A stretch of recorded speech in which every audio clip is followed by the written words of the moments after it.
Good evening, everyone. I am calling to order the special Fairfax Town Council meeting for Wednesday, November 16th at 6 p.m. We are waiting for the mayor to arrive shortly, and then she will preside over the chamber. But I'm stepping in her place in the moment in the interim. So we're going to start with the call to order. Is that a roll call? That's what you just did. You called the meeting to order and now the roll call. Okay, If you like. perfect. Okay. All right. Council Member Goddard. I am here. Council Member Kohler Here on Zoom. on Zoom. Council Member Ackerman, Here, but just barely. Vice Mayor Cutrano, Present. and Mayor Hellman is running late and she is at the moment absent. Vice Mayor Cutrano presiding. Excellent. Thank you very much. And can we do a Pledge of Allegiance really quick?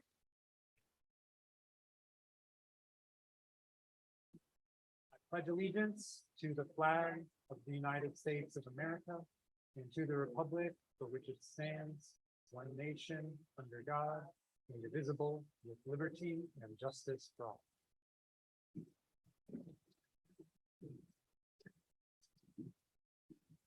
Excellent. Can we get an approval of the agenda? So moved. Oh, second. Okay. I have a motion, a second. All those in favor? Aye. Aye. And I'll do a roll call with, And- yeah. Okay. All right, Councilmember Kohler. That was a yes. I heard it. Councilmember Goddard, Yes. Councilmember Ackerman, Yes. Vice Mayor Cutrano, Yes. and Mayor Hellman is absent. Okay. Thank you. And we will do a report out. There was no closed session to report out on. And for a land acknowledgement, Councilmember Goddard, would you like to read the land acknowledgement? It would be a pleasure. The Fairfax Town Council acknowledges that we are located on the unceded ancestral lands of the Coast Miwok people of present-day Marin County.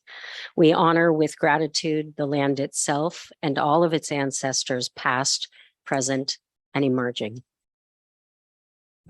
Thank you very much. And I'll read the meeting protocols.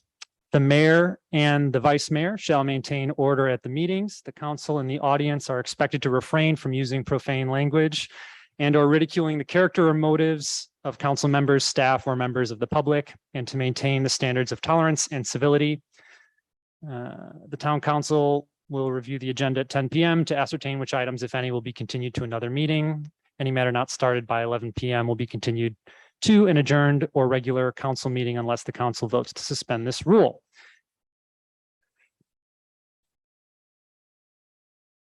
There was no closed session. It was just on the agenda. Thank you. Good evening, Mayor. I'll just continue here. Announcements. Join a town committee, please. There are vacancies on the Climate Action Committee, Parks and Rec Commission, Volunteer Board, and Open Space Committee. And you can see the town website for details. And now we will move to a very exciting portion of our evening, which is interviews and appointments. We have 2 interviews tonight for members for the Climate Action Committee. And I think we have both applicants with us tonight. So we will begin with our first applicant, Patrick Costello.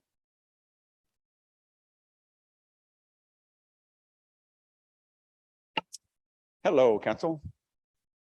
Good evening. Good evening. And so the way that we typically do these interviews is give you a moment to introduce yourselves. We've read through the materials that both of you have sent us. And so we will ask some questions and then we could have a closing statement at the end of that before we take a vote if there's a motion. Okay. So just kind of an opening statement about my purpose in joining the committee. Yeah. Yeah, I've been involved, in a professional way. My business is I'm a financial planner, and I actually help people decarbonize their investment portfolios. I'm also on the steering committee of 350 Marin, Jody Timson. I've worked with her for quite a few years. And I'm also the treasurer for Fossil Free California, the organization that lobbies the two gargantuan California pension plans to divest of their holdings from fossil fuels. And I live in Fairfax, have been living here for about 3 years. My business office is in San Anselmo. So I'm just back and forth. I'm a big part of the community. I go to the Fairfax gym all the time. Just love the community and really would like to help the super important work that we all face. I mean, on the macro to the micro level, we have to do as much as we can about mitigation, but at some point we have to also move to amelioration and adaptation. We're not going to stop some of these things that are already in force, obviously. So I just want to be part of the solution to help the community make its best decisions and then implement those decisions and bring the whole community into the conversation and the effort. Excellent. Thank you very much. Do we have any questions from council? Hi there, and Hi, I'm Stephanie.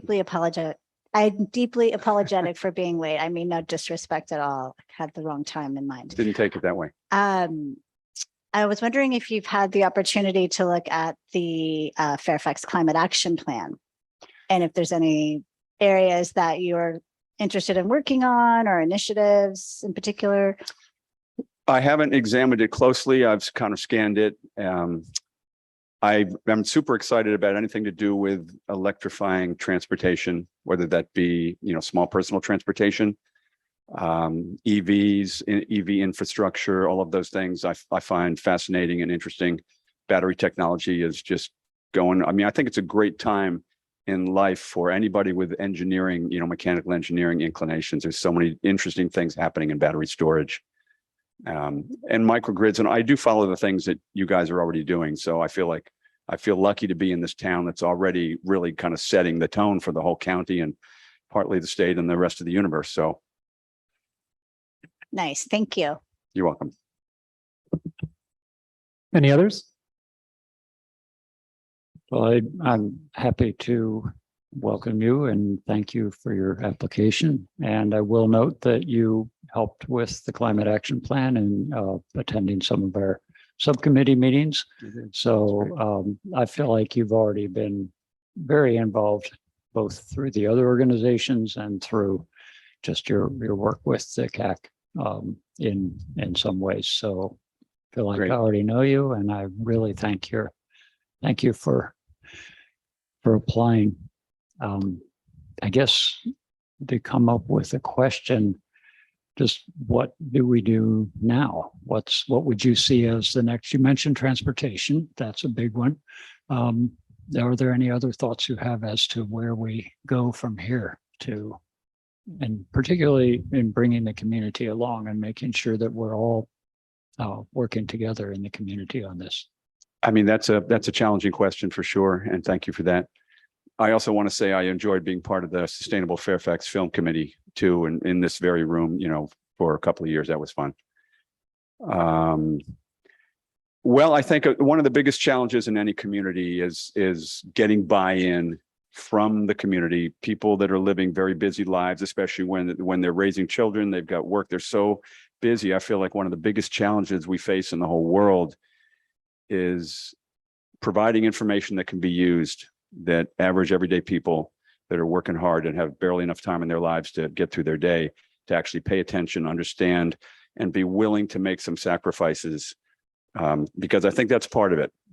We have to accept that certain sorts of sacrifices are probably going to have to be made. But it's not really, in the big picture, it's not so much a sacrifice, really. It's a contribution to the health of the community. So I'd like to be involved in the communication part, as much as anything too, with the rest of the community, figuring out different ways, the websites that are available, whether there's video presentations, walking door to door, having meetings and getting into those conversations with community members. Thank you. You're welcome. Anything else? Okay.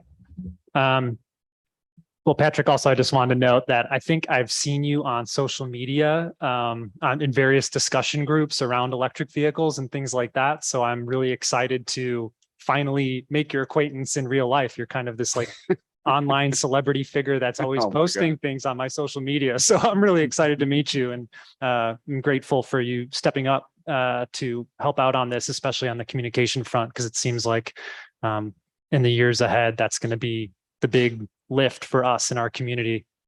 So is there a motion? Absolutely. Oh, public comment. Sorry. Yeah. Oh, public And comment. if Sorry. you'd like to, if there's anything else you'd like to say as well, Patrick? What's that? Yeah, if you have any closing If there's any comments too. closing- Oh, just Chance, I mean, you're well known in the community as well, and I'm glad to make your acquaintance directly and be in the same space with you. Anyway, Sierra Club, all the work that's done there is unbelievable, and the Golden Gate project in Marin City is another thing that I'm very interested in, and et cetera. So I feel like I'm part of the tribe, and I want to get closer in and do more. Excellent. Yeah, I would be very honored to make a motion to, We have to have public comment. Yeah. oh, I didn't know if we had someone on Zoom. I was looking in the house. Any- Are there any raised hands on the Zoom? Not at this time, but I'm not sure they know that we were opening the public comment. Okay, well, we're opening public comment. Raise your hand if you're Raise your on hand, Zoom let's and you see. want to make one. I see no raised hands. Okay, well, then we'll close public comment, take it back to council. Councilmember Goddard. So I'm so eager to make this motion. The last time I saw Patrick, it was, we were here, and as Patrick explained, he was on the film committee for Sustainable Fairfax, which was just a wonderful time. And I had my projector and it absolutely wouldn't work. And it was Patrick to the rescue, running oh, I know this person who has one. I can go there. I can go there. And everybody spread out and a projector came back. And here's Patrick Somehow offering we to helped. serve. And I'm just thrilled to make a motion to appoint you to the Climate Action Committee. Thank you so much. I would second. be, You gonna second? okay. I'd be honored to second that motion. Okay, we have a motion, a second. Michelle, can we have a roll call vote? Yes, Councilmember Goddard, Yes. Councilmember Kohler, Yes. Councilmember Ackerman, Yes, Vice Mayor Cutrano, Yes. and Mayor Hellman. Yes. All ayes. I bet that's. a Thank relief. you all so much. I really appreciate it. Thank you. Thank you. Mayor, would you like to take over from here? Yes, thank you so much Excellent. for pinch hitting there. Okay, moving on, we have one more applicant for the appointment to the Climate Action Committee, Cheryl Shakeshaft. Good evening. Good evening. So if you could just tell us a little bit about yourself, Okay. your interest in this committee, anything else you'd like us to know? You Okay. just saw how this works. I just did. Yes. Yes. Thank you. I wrote some notes because I thought I might be kind of nervous doing this, but so first of all, thanks for inviting me here. And why do I want to join? That's kind of an easy question for me. I have 6 grandchildren and I couldn't live with myself if I didn't do something to try to help leave them a better planet. So they're my reason. I have a commitment to help implement this climate plan. I've had a 34-year career in education and the last 20 years teaching 8th grade math at Davidson Middle School in San Rafael. In the 90s, I ran 4 different school parcel tax and bond measure campaigns in San Rafael at a time where it was really hard to pass those. The last 4 years since, well, I retired a few years ago, I've been involved with Citizens Climate Lobby, and which supports the national carbon tax and dividend. I joined their lobbying event in Washington 3 years ago. That was kind of my first thing, did some tabling with them. And then I started working with 2 of the BCL, the Business Climate Leader, kind of an offshoot of Citizens Climate, a couple of groups that were focused on engaging support from local businesses. And one group that I worked with, we worked with wineries who are already feeling the effects of climate change big time. And we were able to get about 100 Napa and Sonoma wineries to sign on to that bill, supporting it, and help to get Jared Huffman to support it as well. The other group I've been working with lately is again, the Business Climate Leader group for Marin. And so we've been focused on getting support from local businesses in Marin. And I helped to bring in Mike Spikes, Marin Sanitary, Marin Bicycle Coalition, the North Bay Leadership Council, and Recology to support the bill. So that's why I'm here. I feel like that isn't going anywhere at this point. And I thought I'd like to work on something where if it's more local and I could actually see something happening.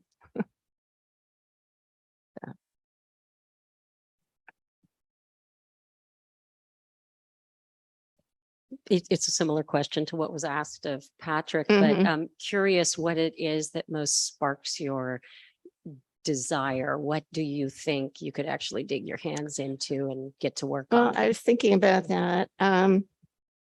I think in particular, messaging, educating, and engaging the community. Jody's been sending some material to us since we met with her a couple of weeks ago, and I've been amazed at all of the resources available that I didn't know about.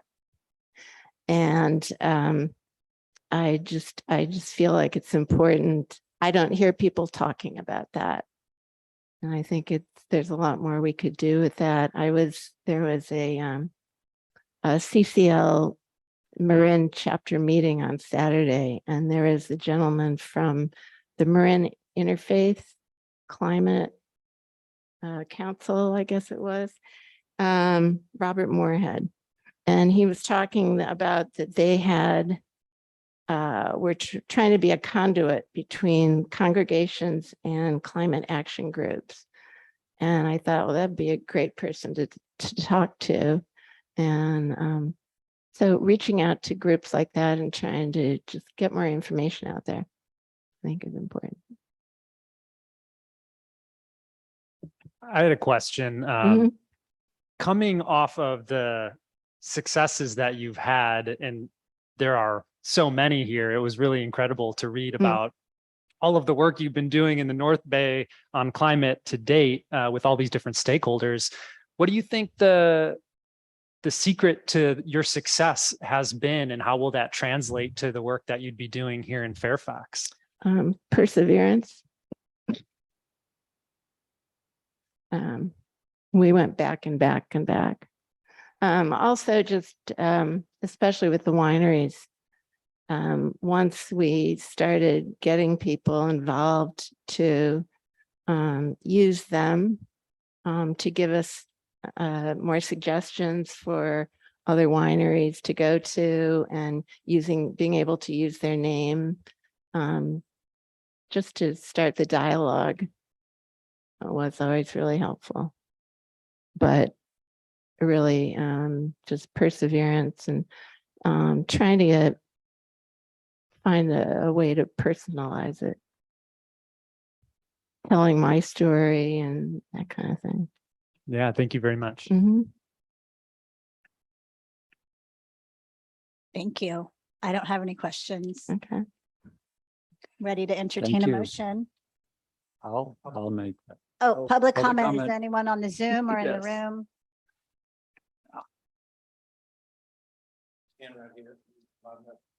No, you need to be in the mic because we're on. No. I'm sorry, the people on the Zoom aren't able to hear you I said, if you don't use the I can microphone. attest to Ms. Shakeshaft's ability to herd a lot of cats. My son was in her 7th grade math class, and she is very proficient about keeping everybody in their place, making sure that they were in attendance, doing their homework. So from seeing those examples with a very unruly mass, I would give her great leeway that she could certainly round up these adults to get a project done. Are there any, now is your time to raise your hand on the Zoom. There's anyone on the Zoom? I see no raised hands, Madam Mayor. Okay, I'll close public comment. And I'm ready to entertain a motion. I'd love to make the motion. And I'll just share a story that I used to do a lot of long bicycle riding. And I just learned that even if you have to downshift, it's okay. Just keep pedaling and you will get there. I would like to move to appoint Ms. Shake Shaft. Shakeshaft to the Climate Action Committee. I'll second that motion. Wonderful. Michelle, can we have a roll call vote, please? Councilmember Goddard, Yes. Councilmember Kohler Yes. on Zoom, Councilmember Eckerman, Yes. Vice Mayor Cutrano, Yes. and Mayor Hellman. Yes, thank you so much. Thank you. Both. And congratulations.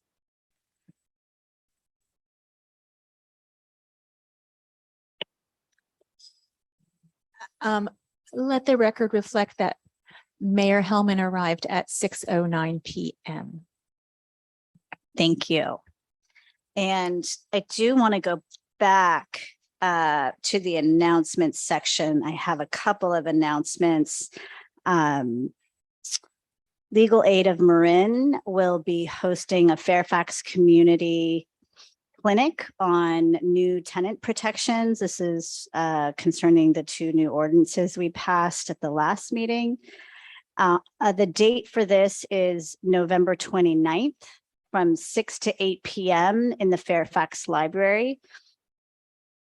I believe there's going to be opportunity to submit questions in advance, and we will put more information out in the town newsletter.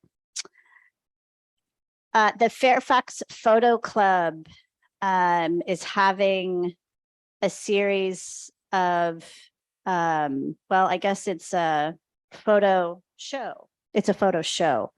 And it opens on Friday, December 2nd at the Creative Portrait Studio at 48 Bolinas.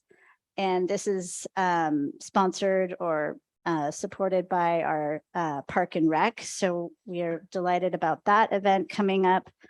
And then finally, Renee, did you want to mention the craft fair? Yes. So the craft fair will be after our December meeting, but just so that you all put it on your calendars on December 10th, the Fairfax Sustainable Craft Fair is back. It is a favorite, and people travel from near and far, local artists, sustainable crafts. I believe we will have some festive food. So please mark your calendars for the 10th and support your community artists. And more information to follow in the newsletter. So yeah, we'll see you on the 10th. I have one announcement as well, Mayor. Thank you. The announcement I had is that the Fairfax Open Space Committee just launched their next fundraiser.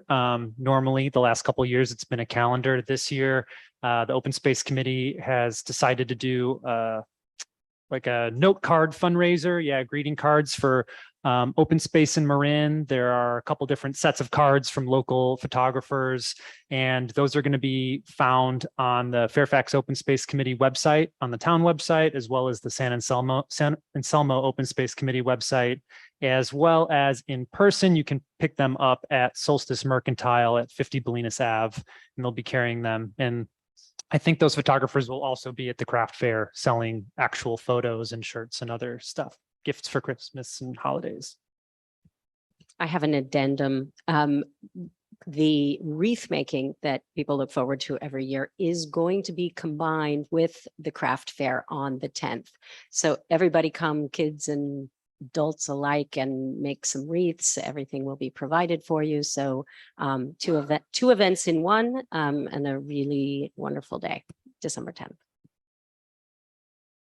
Wonderful. Thank you all. Okay, moving on to consent calendar. The council may approve the entire consent calendar with one action or vote. Alternatively, items on the consent calendar may be removed by any town council or staff member for separate discussion and vote. The opportunity for public comment on consent calendar items will occur prior to the town council's vote on the consent calendar. Does anyone have any questions or clarifying items?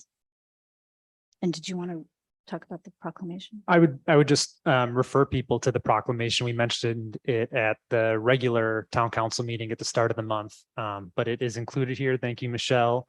And just encourage you all to find an opportunity to celebrate Native American Heritage Month and learn a bit more about the original stewards of the land.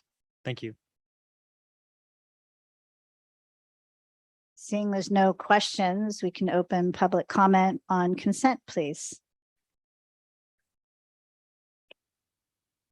This is the time to make a comment on any of the consent calendar items. If you're on Zoom, please raise your hand.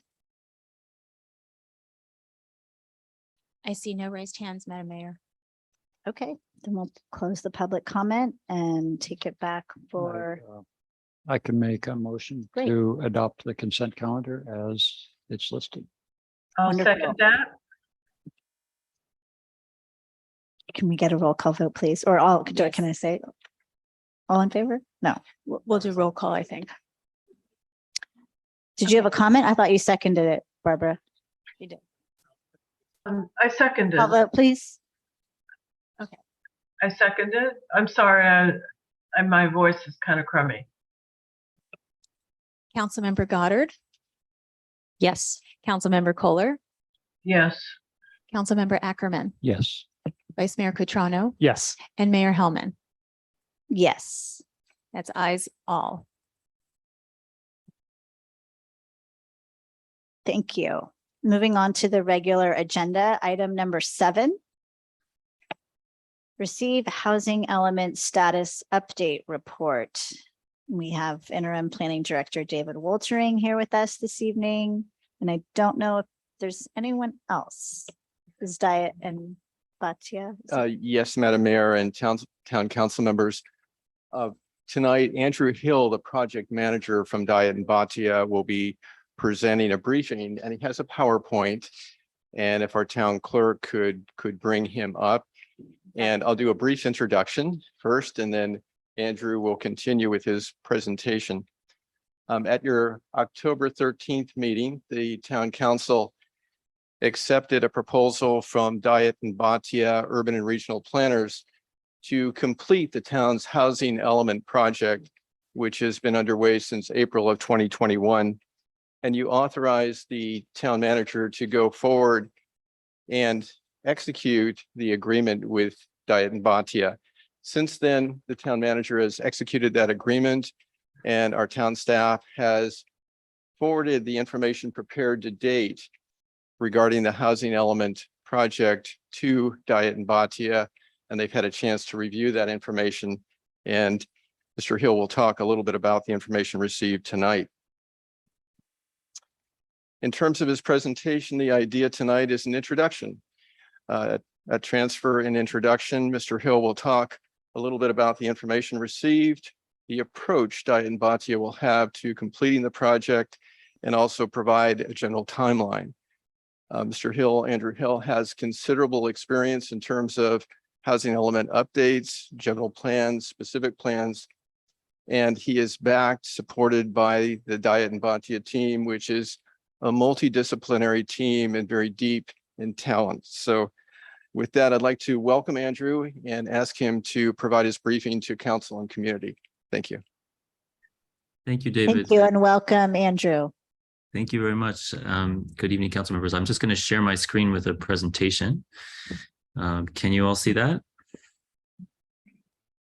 Yeah, great. Well, as Yes, David we said, can. super. As David said, my name is Andrew Hill. I'm with Diet and Batia, and I'm here tonight to provide you with a status update on the housing element project. I have a quick presentation. I'd like to go over the project components, phasing, and our approach to the work. I'd also like to, as David said, cover an initial assessment of the work completed to date, and then look ahead at a preliminary timeline and next steps. So we're calling this, of course, the Housing Element Update Project, but of course it has several other components as well. The headline component is the 6-cycle housing element, the town's plan for satisfying its RENA obligations and meeting state law. The housing element, of course, triggers an update to the safety element of the general plan to incorporate new information on natural hazards, climate resilience, and emergency evacuation capacity. The town has also determined that a land use element update will be needed, so that's part of the project as well. Another focus of the project will be involve reviewing the objective design and development standards that were developed based on the countywide toolkit, recommending refinements to those standards so that they fit the local Fairfax context, and then incorporating them into the zoning code. And then all of these components will be evaluated together in a comprehensive environmental impact report. So as we think about an overall approach to the work, I think it's important to keep in mind some of the legally mandated timeframes for both the housing element and the EIR. These are defined durations that define the schedule for the work overall. And we can use them to prioritize and structure the work plan. So for example, there is a 30-day public review period required for the draft housing element. That needs to happen before review by the state can start. Following that, the California Department of Housing and Community Development, HCD, has 90 days for review of the draft. There's also a legal requirement for 45 days of public review and comment on the draft EIR. And so, as I say, we can really use these things to help prioritize and structure the work plan. Another important date to keep in mind is, of course, the January 31st, 2023 statutory deadline for adopting the housing element. However, the law also allows for a 120-day grace period beyond that, that deadline. If a community adopts a certified housing element within the grace period, then they have 3 years to complete any required rezoning. Whereas if they adopt outside of the grace period, they must complete the rezoning within 1 year. So the grace period, however, is not a get out of jail free card. There still are potentially some consequences for missing the statutory deadline, but really HCD emphasizes the need to make a good faith effort and to demonstrate substantial progress. And as long as they see that, they're very open to working with communities to help them achieve certification even beyond the statutory deadline. It's not the case that enforcement actions start immediately on February 1st. Andrew, if you wouldn't mind repeating that zoning timeframes, if you're inside and outside the grace period. Sure. So the statutory deadline is January 31st. And the law allows for a 120-day grace period beyond that, which extends to May 31st. I'm showing that on the screen. And if a community adopts a certified housing element before May 31st in the Bay Area, then Fairfax, for example, would have 3 years to complete any rezoning necessary with the housing element. Whereas if the adoption of a certified element happens beyond that May 31st deadline, then all of the necessary rezoning would need to be completed within 1 year of the statutory deadline. So by January 31st, 2024.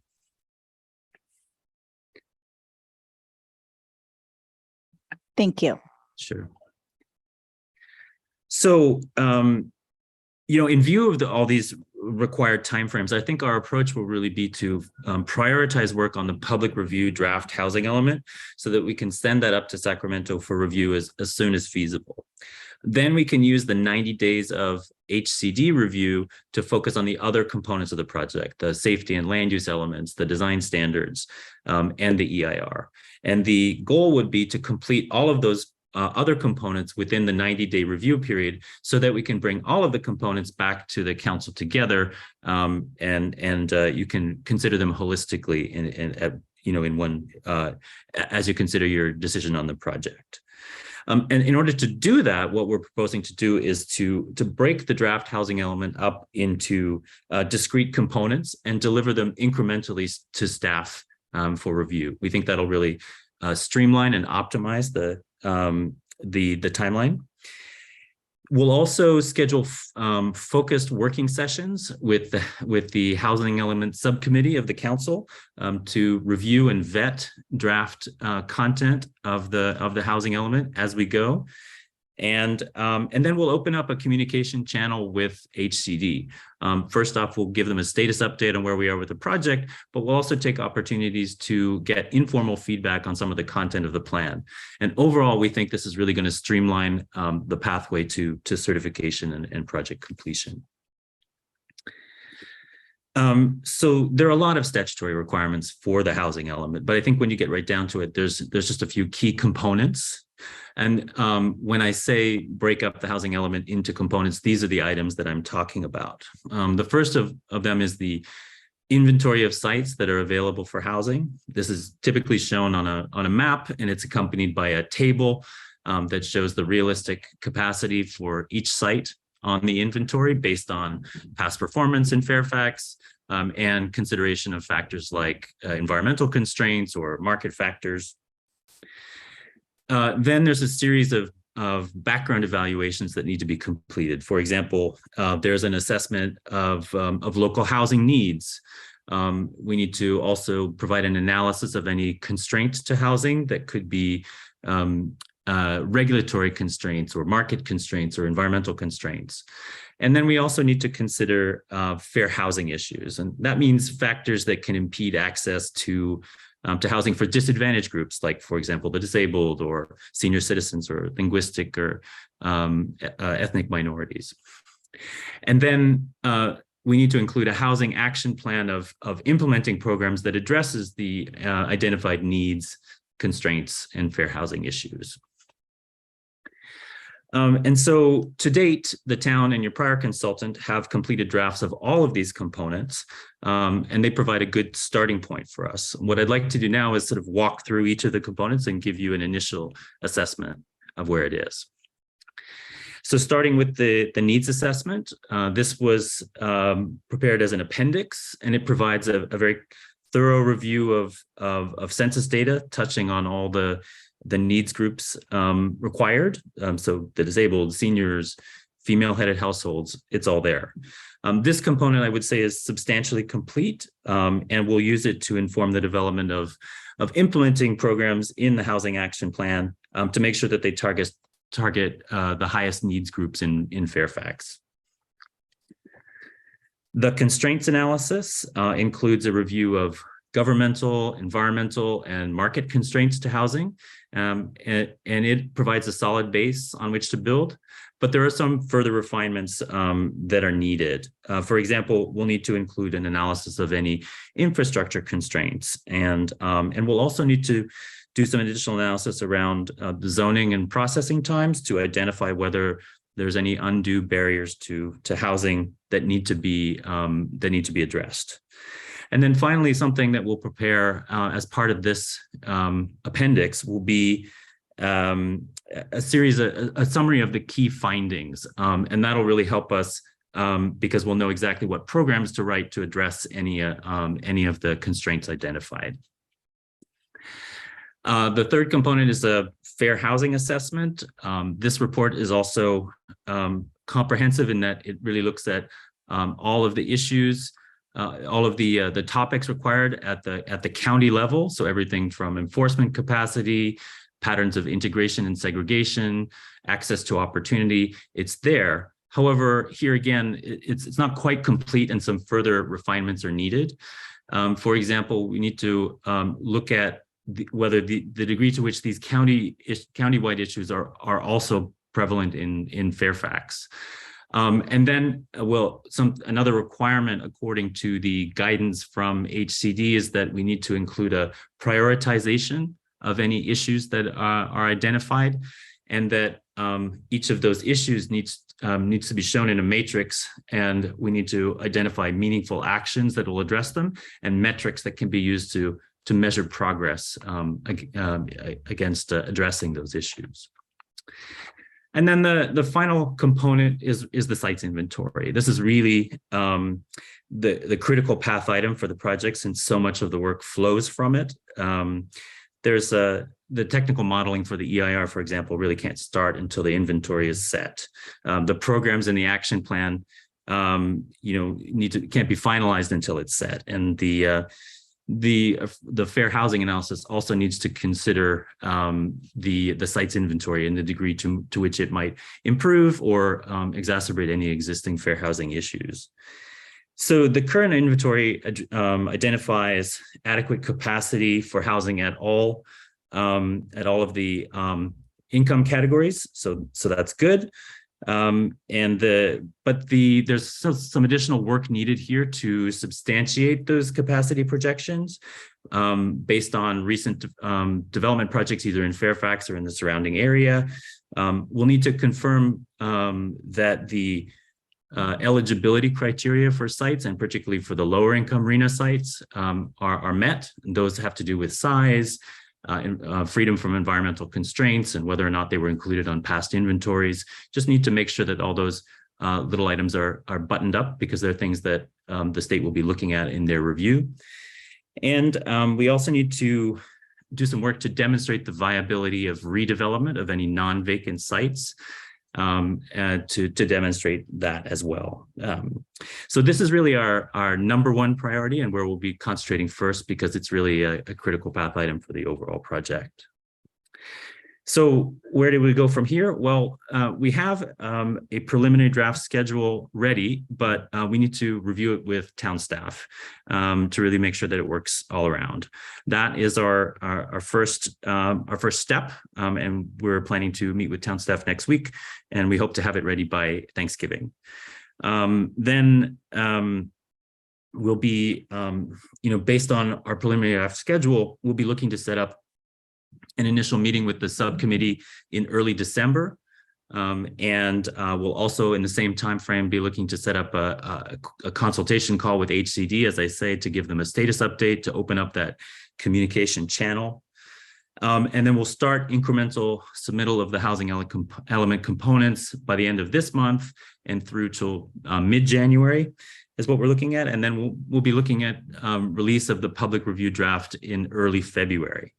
That means that the HCD review period would likely be in the March to May timeframe, and then adoption could happen as early as late June.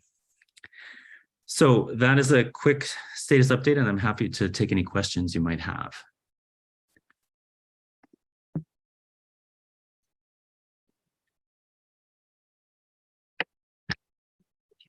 I'm sorry, just your last statement, adoption. Did you say as early as late June? Is that what you just said? Look, yes, that's what I said. Okay. So we are not aiming for that, for adoption prior to May 31. Right now, it looks like it would be challenging to get there. Right.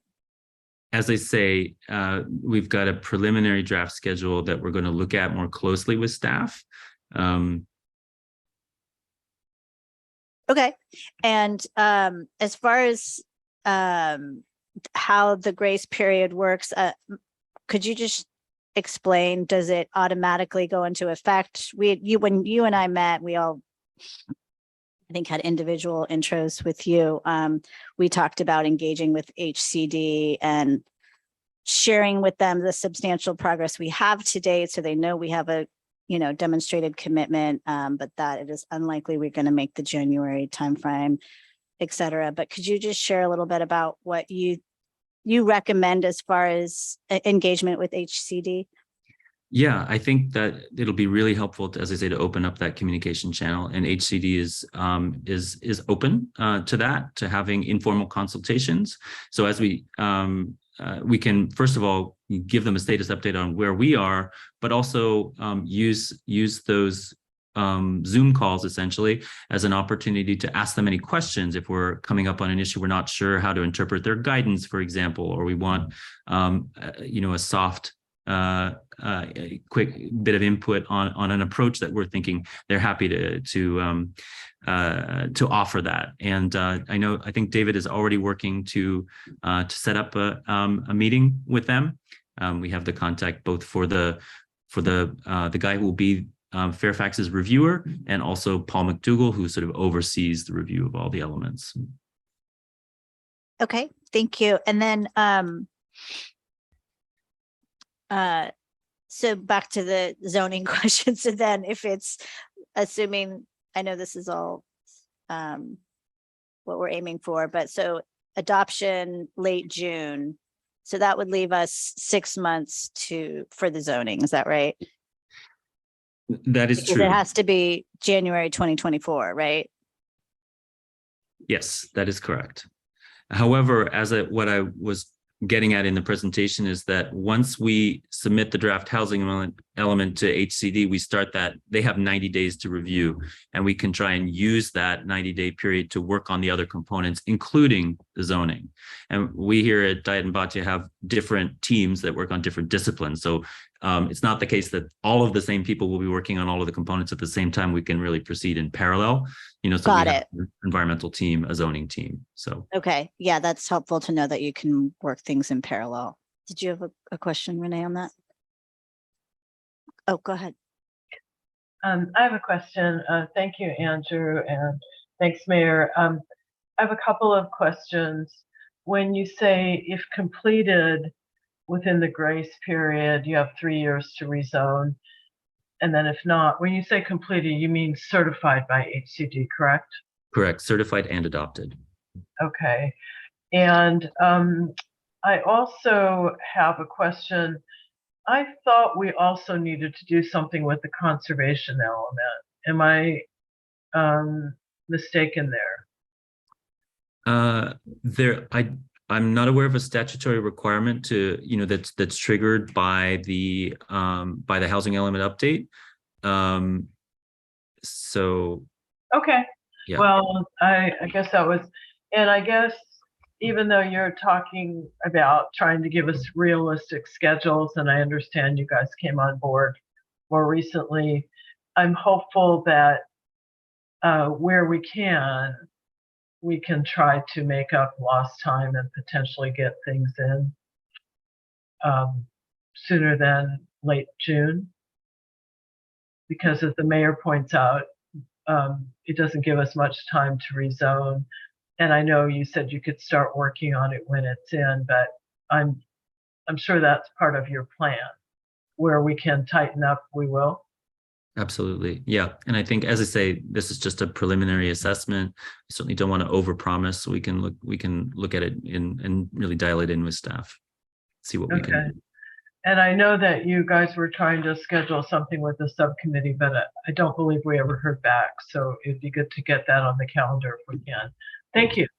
Yeah. Go ahead, Councilmember Goddard. A couple of things. Thank you so much, Andrew. So just I keep going back to the grace period, and curious about when that year mark for the rezoning is triggered. Is it, if we were to be certified in June, would we not have a year from certification date, or would it be only until the year from when it was originally due on January 31st? So it is a year from the statutory deadline. However, we know, looking at the example of Southern California, the SCAG region, where almost 90% of the jurisdictions did not meet the deadline. And so 8-10 months out, they still had a very high percentage of jurisdictions that had not achieved certification. The legislature actually moved the deadline for them. That's not to say that they will do it for the Bay Area as well. But if there's a large, a majority of jurisdictions that haven't achieved certification, the state has shown a willingness to provide some flexibility in that. No promises, but that is precedent. Okay, great. And my other questions are about public access to this process. And so I'm wondering if we can clarify at this time for the public how they, one, engage, how they get their information. Do we still have Fairfax Speaks? What is the best way for the public to really stay involved? Yeah, I think the plan is to migrate everything from Fairfax Speaks and really have the webpage on the town's website be the one-stop portal for everything that they need to know about the project. So we're in the process of working with staff to migrate over there, make sure that the latest and greatest documents are there. We're also planning to send out an email as part of the next townwide email with a quick update on the status of the project and announcing where people can find the information, i.e. on the web page of the town's website. And if I could, through the mayor, I'd like to add to that, and everything Andrew said is absolutely accurate. And in addition, the town clerk and I have met with the town's website consultant team, and we've already begun that work. So we're in the process of closing down fairfaxspeaks.com and migrating all the information over to the town's website. And we had a very good, very useful conversation with the consultants yesterday, and they've already begun that work. So they're migrating that information to Google Docs for us to review, go through, clean up, then bring it into the town's website. We'll be announcing that. And so there'll be a single portal with indexing kept current. Great, thank you very much. Yeah, I think this is a terrific slides you've shared, so I'd love the public to have access to this. And that's the intent, as well as we Wonderful. discussed with the consultants yesterday. We indicated that we would have this presentation this evening, and the idea is to put that presentation, that PowerPoint, on the website, the town's website. Terrific. I have one or two more questions, but I want to open it up to my colleagues. Yeah, thank you, Mayor. Hi, Andrew. Quick question for you. And I feel like we're all kind of circling back to this question of what happens come, May of next year. And I guess I have two questions. The first one is, because we're cutting it so close with, March to May being the 90-day window that we're using, which is already part of the 120-day grace period. In your experience, or the experience of your colleagues throughout Northern California going through this process, what's the typical back and forth that occurs with HCD? Are we finding that consultants in Northern California compared to the first go around in Southern California for the sixth cycle, that they're having less back and forth with HCD, and that the first draft that's submitted is usually buttoned up enough that we'll be able to pass it quickly thereafter? Yeah, that's a good question. So we've been coordinating with Marin County, and actually one of the planners over at Marin County has been sort of bird dogging the various letters that HCD submits. And so looking at those, you can actually see that a lot of the Bay Area communities are getting the same comments that Southern California communities got. And it's interesting, you can read it and say, oh, I understand exactly what they're saying and exactly what they want. So I've worked on a couple of Southern California elements, and I think that is really valuable experience, because we have a much better understanding of what HCD is looking for. We know, for example, really they're working with a checklist, and we've been able to sort of reconstruct a lot of elements on their checklist, so we know what they're looking for right away. And this is it's with that sort of experience that we did this initial assessment of the draft that's been completed to date, to try and identify aspects that we know HCD is going to be looking for. So for example, when I was talking about the fair housing matrix and the meaningful actions and the metrics, that's something that you see a lot in those letters. And so what I'm saying is essentially, I think that we can leverage our experience working on Southern California housing elements and our the interactions that we've had with HCD on those projects, and and a couple here in Northern California as well, to help button up as many of those issues as possible for Fairfax. Great, thank you. That was really helpful to know, and encouraging, at least a little bit, given where we're at. But the follow-up question to that, because some constituents have reached out regarding what comes after the 120-day grace period, concerns around the builder's remedy and stuff like that. Can you explain a little bit about when something like that comes into play here? Yeah. So again, I think to the first point, what I would say is, as the real watchwords with HCD are, good faith effort and, substantial progress. And as long as the town is demonstrating a good faith effort and making progress towards certification, then, as I say, HCD is very open to working with us. And it's not the case that they're going to start issuing letters or threatening to impose fines or anything like that. So that's the first part. The builder's remedy, I think, is separate, and maybe the town attorney might be the better person to give you all the ins and outs on that one than I am. But the builder's remedy does potentially kick in after the statutory deadline. So in February, it could kick in. What we do know is it's not a new requirement. It's been on the books for a while. And we know that, Southern California, as I say, so many of the jurisdictions in the SCAG region were out of compliance for a good long time and didn't see, builder's remedy until Santa Monica, really. So. Yes, and I'm sorry, I apologize for my voice, but we will be providing you advice. We're preparing advice for you on that issue. Thank you. It might be good to define builder's remedy, since we're We'll using the word. provide you with some advice on that, and we can have a further discussion about it. Just for the public at this moment, could we get a Reader's Digest? You mentioned builder's remedy. Yeah. Could you? I would love a definition too, just to know just generally what that means. Through the mayor, It's a thing. if we Yeah, could. no, I would rather have this discussion at a separate time. Thank you. Okay.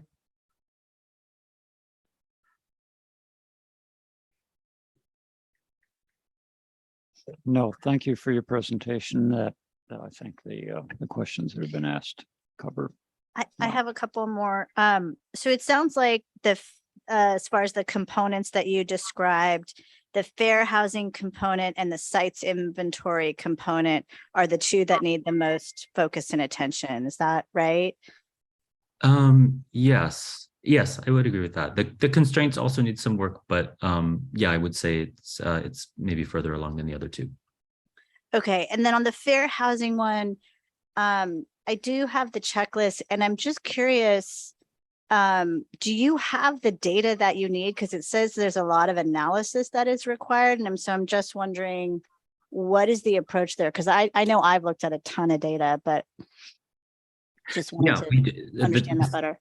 The state has made available data packages, and they have been used at the county level. I think what we want to do is just, drill down to the Fairfax level and understand, well, these issues that are identified at the county level, are they really prevalent in Fairfax, and to what degree, and therefore, what actions are needed to address them, if any. So that's a process.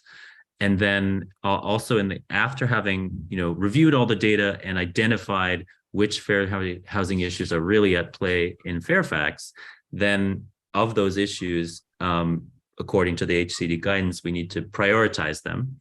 So which ones are the most pressing in Fairfax, and then for those issues, we need to identify what HCD refers to as meaningful actions, so substantive measures to address them, and then metrics that can be used to monitor progress towards addressing the issues. And that's typically, HCD wants to see it in a matrix.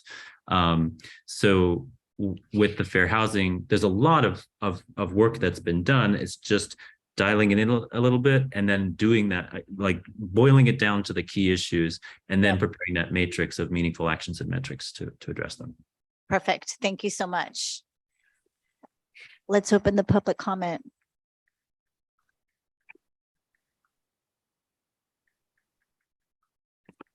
Thank you, Council. I will certainly take advantage of my 4 or 5 minutes, speaking on behalf of about 65 people. Andrew, thank you very much for the presentation. First thing I'd like to add to this conversation was Janet Colson's comment that the builder's remedy would be provided at a different time, probably in a closed session. That is incorrect. And on the closed sections, if you guys will look at Government California Code 6250 through 6270, any expense of public funds, which includes hiring an attorney and having that attorney sit there upon request, must be disclosed to the public. So I've been compiling all these things, so you will see this at a later time. 2, I think, Andrew, I'm glad you're here to help this process or maybe ameliorate a little bit better. I think the prior consultants were certainly wronged. They were wrong because they kept trying to put my property as one of the opportunity sites, and this town thwarted those efforts. The termination of the prior consultants was done, quote unquote, without prejudice, which means that there was no mutual release, which means there's no California Code 1542, which would preclude any further litigation. So again, our town has been exposed to another claim. 3, in reading the contract that Andrew provided to be contingent on his employment, it included that the 25 acres, the Marin Town and Country Club, would need to be added to the housing element going forward for this cycle. Yet looking at the opportunity sites as put on the board earlier by Andrew, I noticed that the property for the Marin Town and Country Club was not included. However, I also noted that Miranda Heights and Manor were. Under prior correspondence sent to Heather, which will be excluded, I also support that the collective slope of Manor property is 49.5 degrees. The collective slope of Miranda Heights is 50.2 degrees. Therefore, excluding those from any applicable building of the housing element. So I'm hoping these things can be better addressed. As for the builder's remedy, I think that's a very valid conversation to have. As we currently are in place, independent of what we may or may not want to work out with HCD, and their enforcement division is already aware of this town on a few different properties.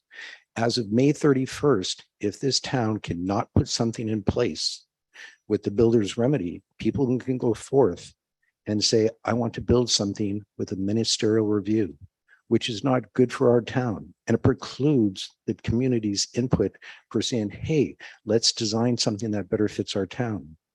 I think Renee's comment was extremely relevant, that the public needs to be better engaged so that the public has an opportunity to help bring forth something that we can all accept. The housing numbers are coming in this cycle, and then the next cycle, they'll be increased. But if the town council would actually be more open to the general public, we as a town could actually help design something that fits our community instead of having these builder remedies come forth. So please consider that. And Andrew, if you would please, independent of what the attorney said, explain to everybody what the builder's remedy is. In fact, I'm sure that you're aware Tuesday night, there was a seminar on this subject covering the 4,500 houses that are currently being built under builder's remedy in Santa Monica. Thank you so much.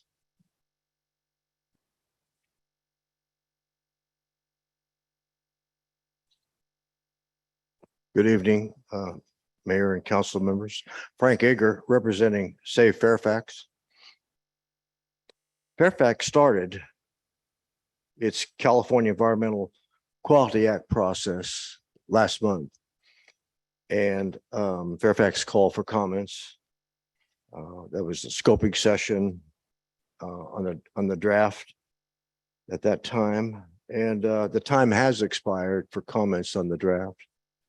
So I'm asking, where is Fairfax with its California Environmental Quality Act process? Where are you with the CEQA process?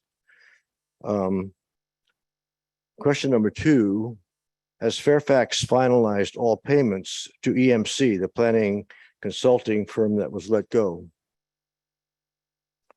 Or are they still involved with the process? Fairfax Speaks was the consultant's website that they set up. Will that website be transitioned to Town of Fairfax's website and include all of the listed projects that were proposed for the environmental impact for the housing and safety elements? when will Fairfax see the redevelopment plans that will be included in the safety and housing element, when we actually see it? It's really confusing as to where Fairfax is with the California Environmental Quality Act process and doing an environmental impact report. Thank you.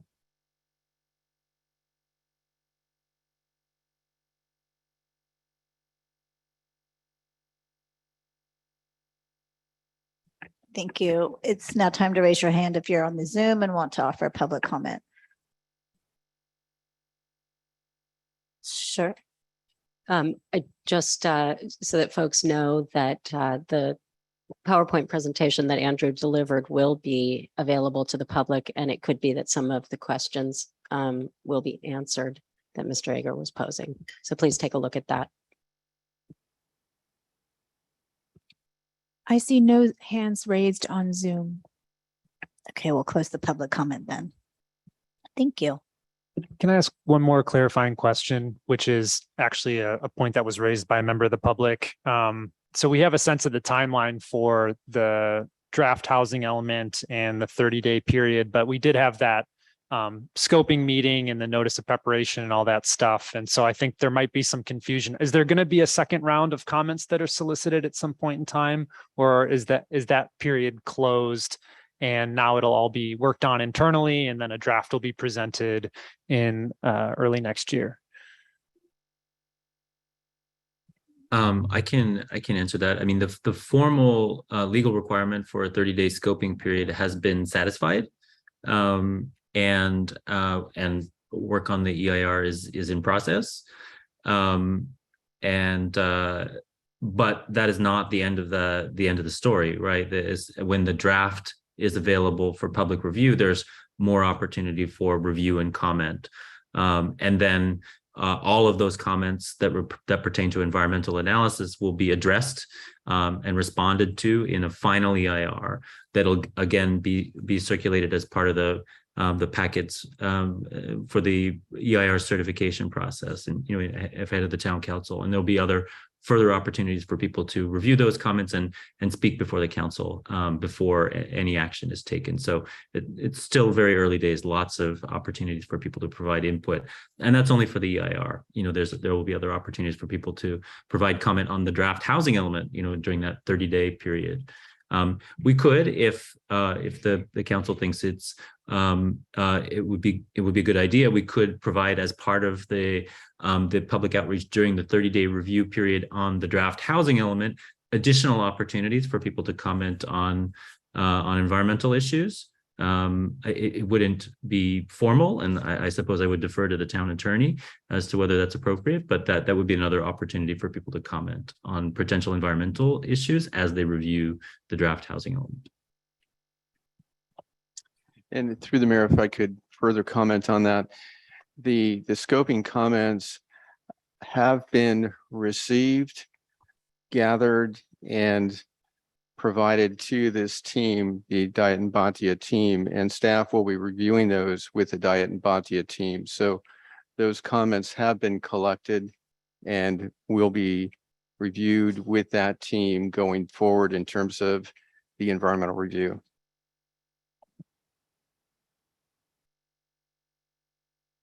Thank you. Any other comments before we wrap?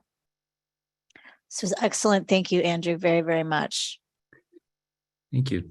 Look forward to working with you all. Have a good night.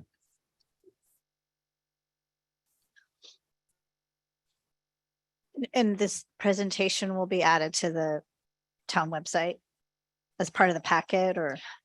Yes, I always post the PowerPoint presentations Great. in the packet the morning after, and I understand we'll also put this on the housing element webpage. Wonderful. So in Thank two you. places.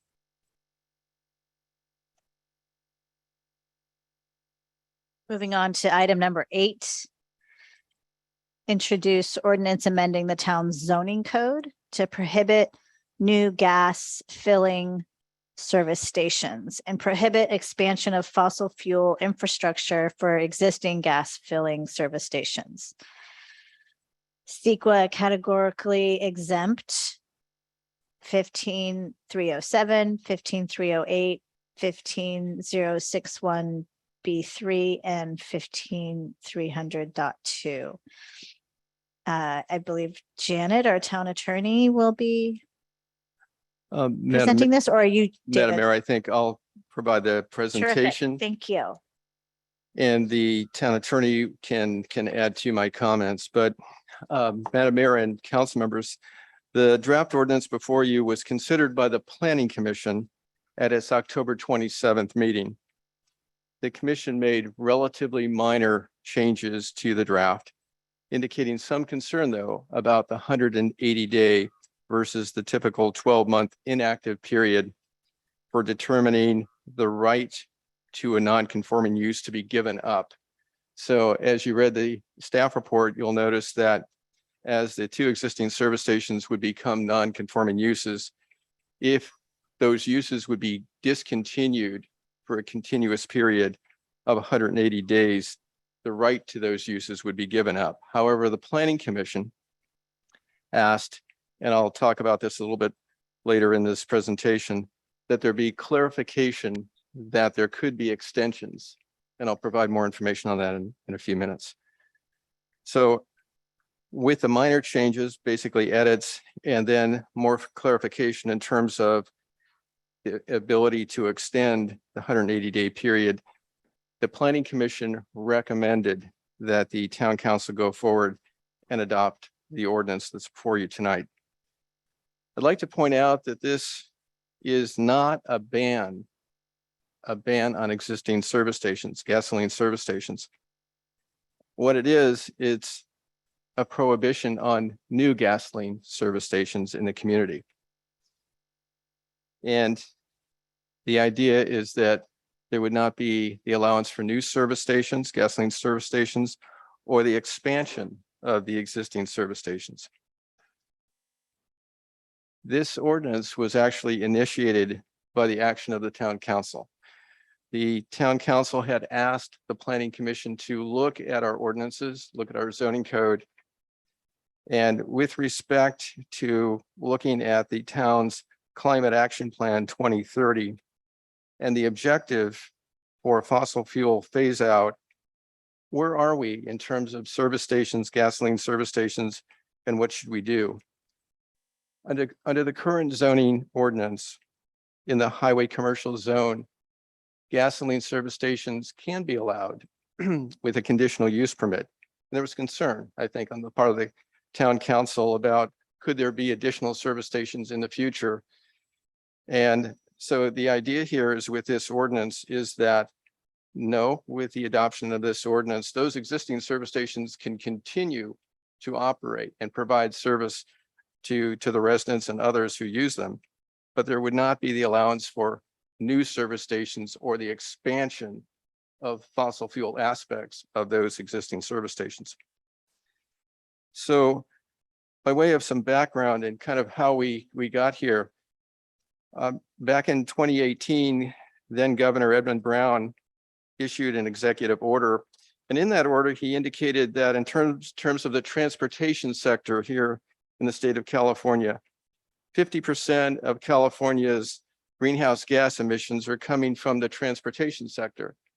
And 80% of the smog forming oxides of nitrogen are also coming from the transportation sector.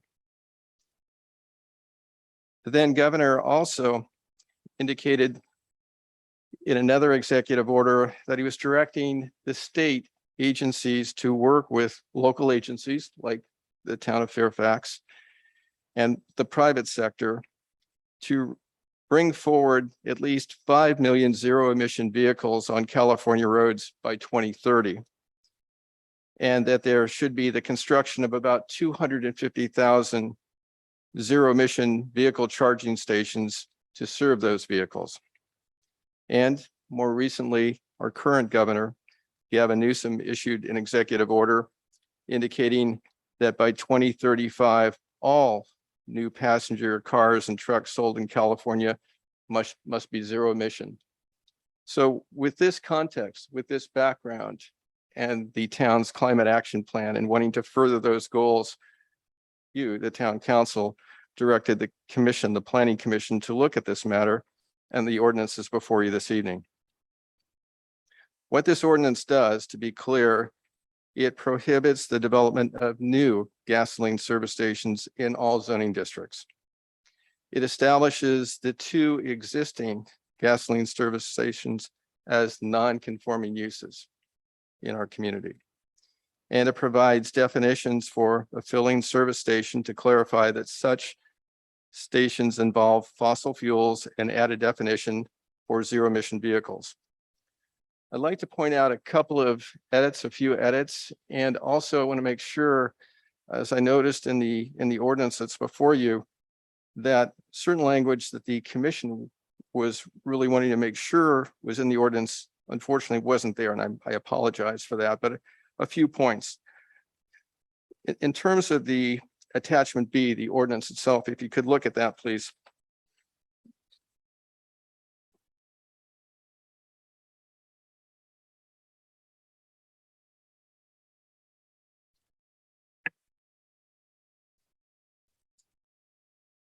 Looking at page 1 of the ordinance before you in your packet, I've noticed that the 8th whereas on the first page, the commission took exception with the language there in terms of underground tanks being hazardous, and felt that given state and federal regulations that perhaps was not an accurate statement and should be removed. So being consistent with the planning commission recommendation to you, I would ask that 8th whereas that states underground tanks used for the storage of hazardous substances, etc., be struck, be removed, to be consistent with their recommendation. If I could do that. And again, you may see it differently, but that was part of their recommendation. Also, if you look at page 3 of the ordinance, again, I apologize for this. This is a typo. Under section 3B2, there's next to operating, you'll notice again, B2 toward the side margin there, there's a G there that should be removed. Apologize for that. And then looking at page 4 of the ordinance, and this is something that the commission was very clear about. As I mentioned, in terms of the 180 days versus the standard 1 year or 12 months for discontinuing a non-conforming use, and then as a result, giving up that right to that use, this ordinance indicates 180 days, not 12 months. And under section 3, page 4H, if you look there, well, it indicates that the use, if the use has discontinued for reasons of construction under a valid building permit, the Public Works Director may extend the 180-day time frame when presented with documentation demonstrating construction has been pursued diligently and timely. The commission members pointed out that there can be state and federal requirements, and there also can be the need to replace a tank, same size, but replace a tank. And they had provided information to us, and I want to make an adjustment here if I could. The second sentence, starting with if, and I'll read this to you. And basically, we keep that general information there in sentence 2, but add in some information about state and federal requirements and also tank replacements. So bear with me and I'll read this to you.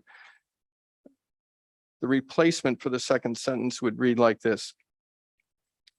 If the use has discontinued for reasons of construction under a valid building permit, that's consistent with what's there, or to comply with state and federal requirements, or for tank replacement in the same or another location on the existing site, the Public Works Director may extend the 180-day time frame when presented with documentation demonstrating construction has been pursued diligently and timely. That was the language the Planning Commission recommended. So it's a little bit different and adds some clarification. So with those changes, edits, and some additional language, that that completes my report. I'd be pleased to respond to any questions you may have. Again, this is a town-generated ordinance, really coming from the town council. The planning commission has looked at it with the adjustments I've mentioned. They're recommending that you go forward and adopt this ordinance. And so with that, I would recommend that you introduce, waive first reading, and read by title only this ordinance amending sections of 17.008.020 definitions and 17.096.050 conditional uses and structures, adding section 17.016.080 regulation of non-conforming filling service station uses and structures to Title 17 of the Fairfax Municipal Code and finding the action exempt from CEQA. Thank you. Thank you so much for that detailed summary. Are there any? Oh, I didn't see you. Go ahead, Councilmember Kohler. Yeah, thank you, Mayor. Thank you, David. Just a question. We did receive some information from a person who's disabled who had concerns about banning future gas stations and not a ban on all gas stations. And I forwarded that on to you, and she raised issues of concern with people with certain disabilities need a lot of extra help. They can't use EV chargers at this time, very simply. And I'm wondering if, other than the fact that we do have 2 existing gas stations in town, do you have anything to add to that of why we think we're in good shape? I mean, I realize we have 2 existing gas stations, and at this point, they don't appear to be leaving the town. So do you have anything specific that you would add to that, those concerns about ADA accessibility and the need for help with gas pumps, and that EV chargers currently won't work without a lot of extra help for a person who's very disabled? Again, through the mayor, I guess I would point out again, I think what we heard from the planning commission, or since the planning commission meeting, some concern about, are we prohibiting gasoline service stations or in some way banning those existing service stations? And again, just to clarify, that isn't the intent at all. The intent is that those existing gasoline service stations here in the town of Fairfax would continue to operate so long as the operators want to do that, and that they would provide the services to their customers that hopefully the customers are asking for, and they would be available and willing to provide. So I don't see that this action is really directly interfering with this individual's or this group's need to access the service station or be served. So basically, I understand that we already have 2 existing, so Right. I'm not, she specifically said future gas stations. And so I was just wondering, I mean, I clearly understand we have 2, they don't appear to be going anywhere tomorrow. Right. I don't think it's a huge issue, and there are towns, there are places further west that have nothing until you get to Bolinas. But she specifically asked about future, banning future, and it sounds like there's nothing to add at this point, except for that we have 2 existing, and so it should not pose an accessibility issue at this point. And I also see that the town attorney has her hand up. Thank you, David. I just would like to add that it is a legal requirement that assistance be provided if requested by anybody who needs assistance with a regular gas pump or an EV charger, that assistance has to be provided. And so this does nothing to change any of that. Thank you. Any other questions or clarifications? Okay, let's open public comment, please. I'd also like to mention that this is a public hearing. on the public hearing? Oh, but up in the public hearing. Oh, okay. Thank you very much.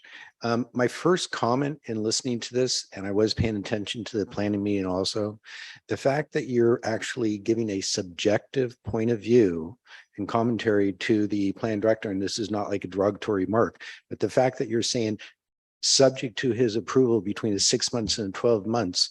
Besides, I do think that reeks of a taking.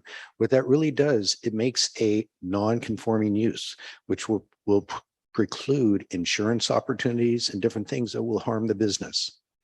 If somebody has a leaking tank and all of a sudden it shuts down, by the time that tank, especially with our supply line, gets out here, it could very realistically be 12 months. So now you're really thwarting these businesses from borrowing capital because it's a legal non-conforming use. You're hurting them. So I also don't want to see additional gas stations built in our town, but I think we should be respectful that we are a thoroughfare. And by last count before COVID, we had 14,500 people visiting West Marin, with the majority of those people going through Fairfax. A lot of those people will stop in our town and need that fuel for their cars. Right now, I once heard a comment of 94% of our cars currently operating are still gas. And if you really think, I'm hoping we have more hybrid instead of all electric. The electric vehicles have a larger footprint by the time you extract the rare earth material and you recycle a car that's not really recyclable yet for reverse engineering of the batteries. And so it has a bigger footprint, one, but we're really exporting our exhaust. We're saying, and we talk about equity, we're saying a poor community over here, we want you to generate all this electricity, no matter how you do it, from coal, gas, or hydro turbines, whatever you're doing, we want you to deal with the exhaust of the production of that energy so we can drive around and not have something around us. So I do think a lot of this is greenwashing that could be better addressed with a hybrid format. But for the ordinance at hand, I would suggest making it 12 months so it's not subjective and can be challenged. And two, you want to protect that conditional use permit. Otherwise, you're hurting that business. Thank you.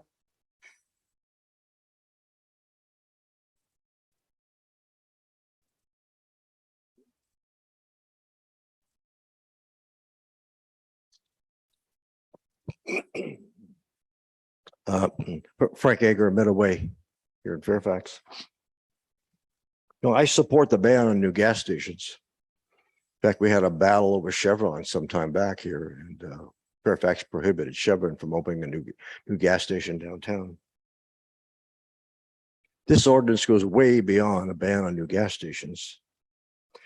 The staff report says Fairfax has an oversaturation of gasoline service stations. You may call 2 gas stations an oversaturation, but at one time we had 10 gas stations in Fairfax. I could tell you exactly where they all were. Some of the tanks are still in the ground, but anyway, the 2 stations in town are located on the direct route to Point Reyes National Seashore. There's only 2 ways to get to Point Reyes if you're coming through Marin, either Highway 1 or through Sir Francis Drake Boulevard. There's no gas stations between Fairfax and Point Reyes Station. So we've actually been providing a service to folks who recreate in Marin County.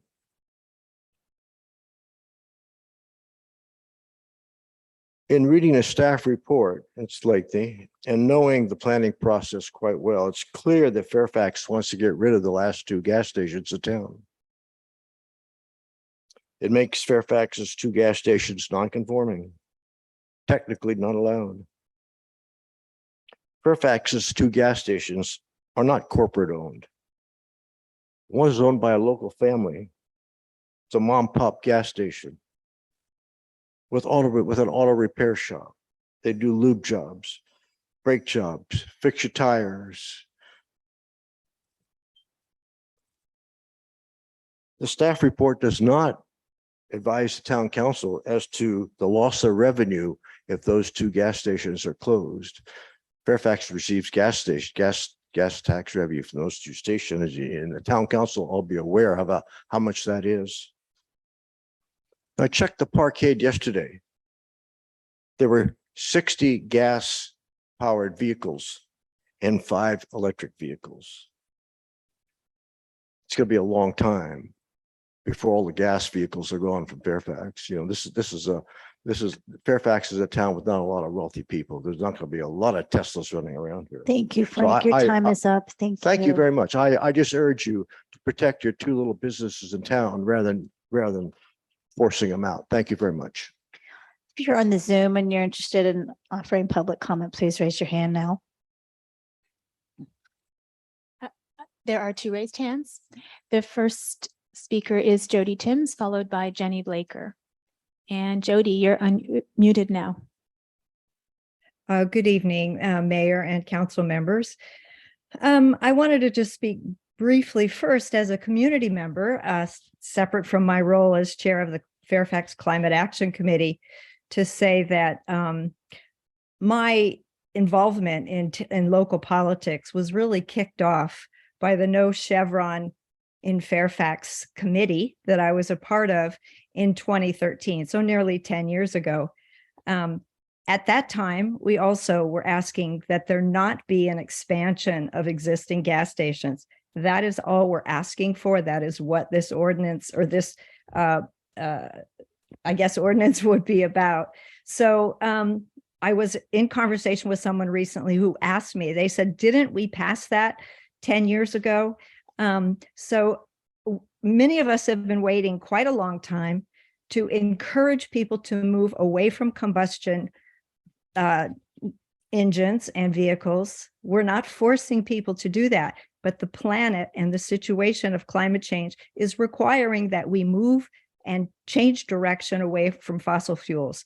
So I'm in full support of existing gas stations. I hope that they think about making a transition to being fueling stations so that they also offer electric charging for electric vehicles. But as a member of the Climate Action Committee, I also just want to say this has been part of our plan for a couple of years. And I think that there's tremendous support within our town to continue to support the development of electrification of our transportation systems. So I really hope that you do go ahead and support this effort to make the change that's really needed at this time, given the state of our world. So thank you very much for listening. Thank you. The next speaker is Jenny Blaker, followed by Silke Valentine. Jenny, you're unmuted now. Thank you.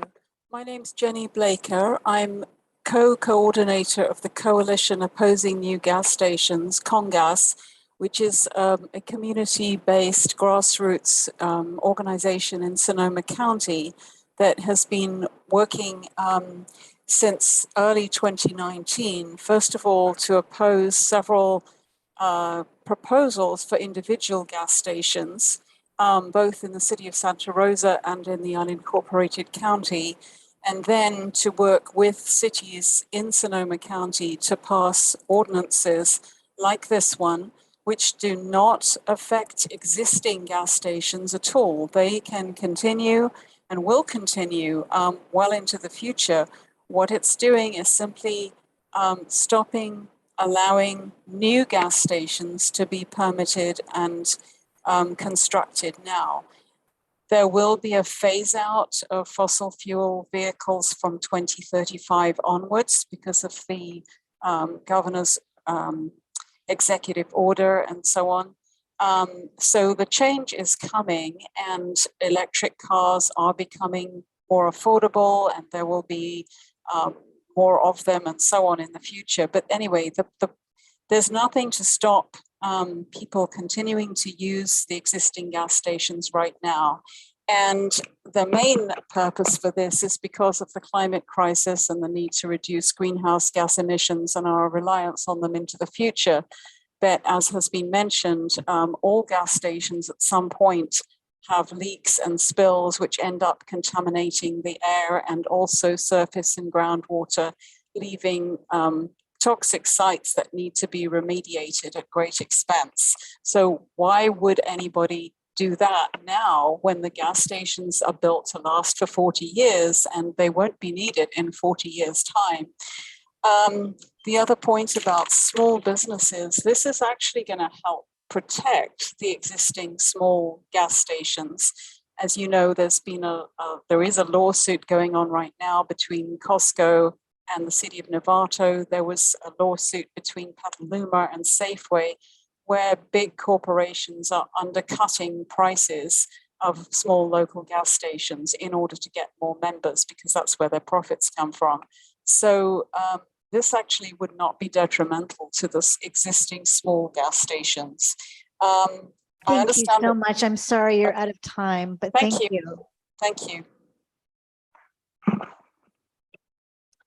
Thank you. The next speaker is Silke Valentine, and you are unmuted now. Good evening, Town Council members. My name is Silke Valentine. I am on the steering committee of 350 Marin, and I'm a resident of Novato.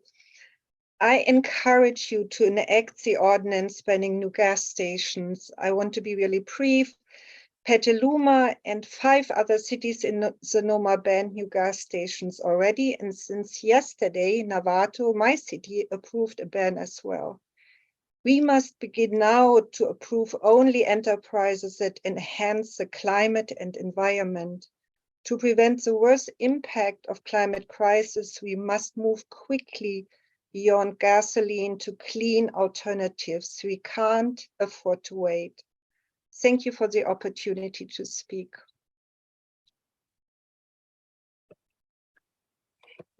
Thank you. I see no more raised hands, Madam Mayor. Okay, thank you. We will close the public hearing. Any comments? I have a comment, but Bruce, you want to go first? Thank you. So I agree with what several of the commenters referred to, that this is not intended to, and I don't believe will have a deleterious effect on the current gas stations that are in town. As far as I know, there's nobody applying for a new gas station, so there's no immediate effect of this. I would like to say that I support this for not because it's sort of a social engineering thing where we're trying to get people off of gasoline cars, which I believe people will move off of them, and a lot of people are, and I highly recommend it. But that's not really the effect of this, nor the intended effect, nor would it be the effect. But the effect that this has is really about resource use for the town. Land use would be saying we don't want our land in our town, which we have very little of in our downtown area, to be taken up with something that we really think is on its way toward being obsolete. And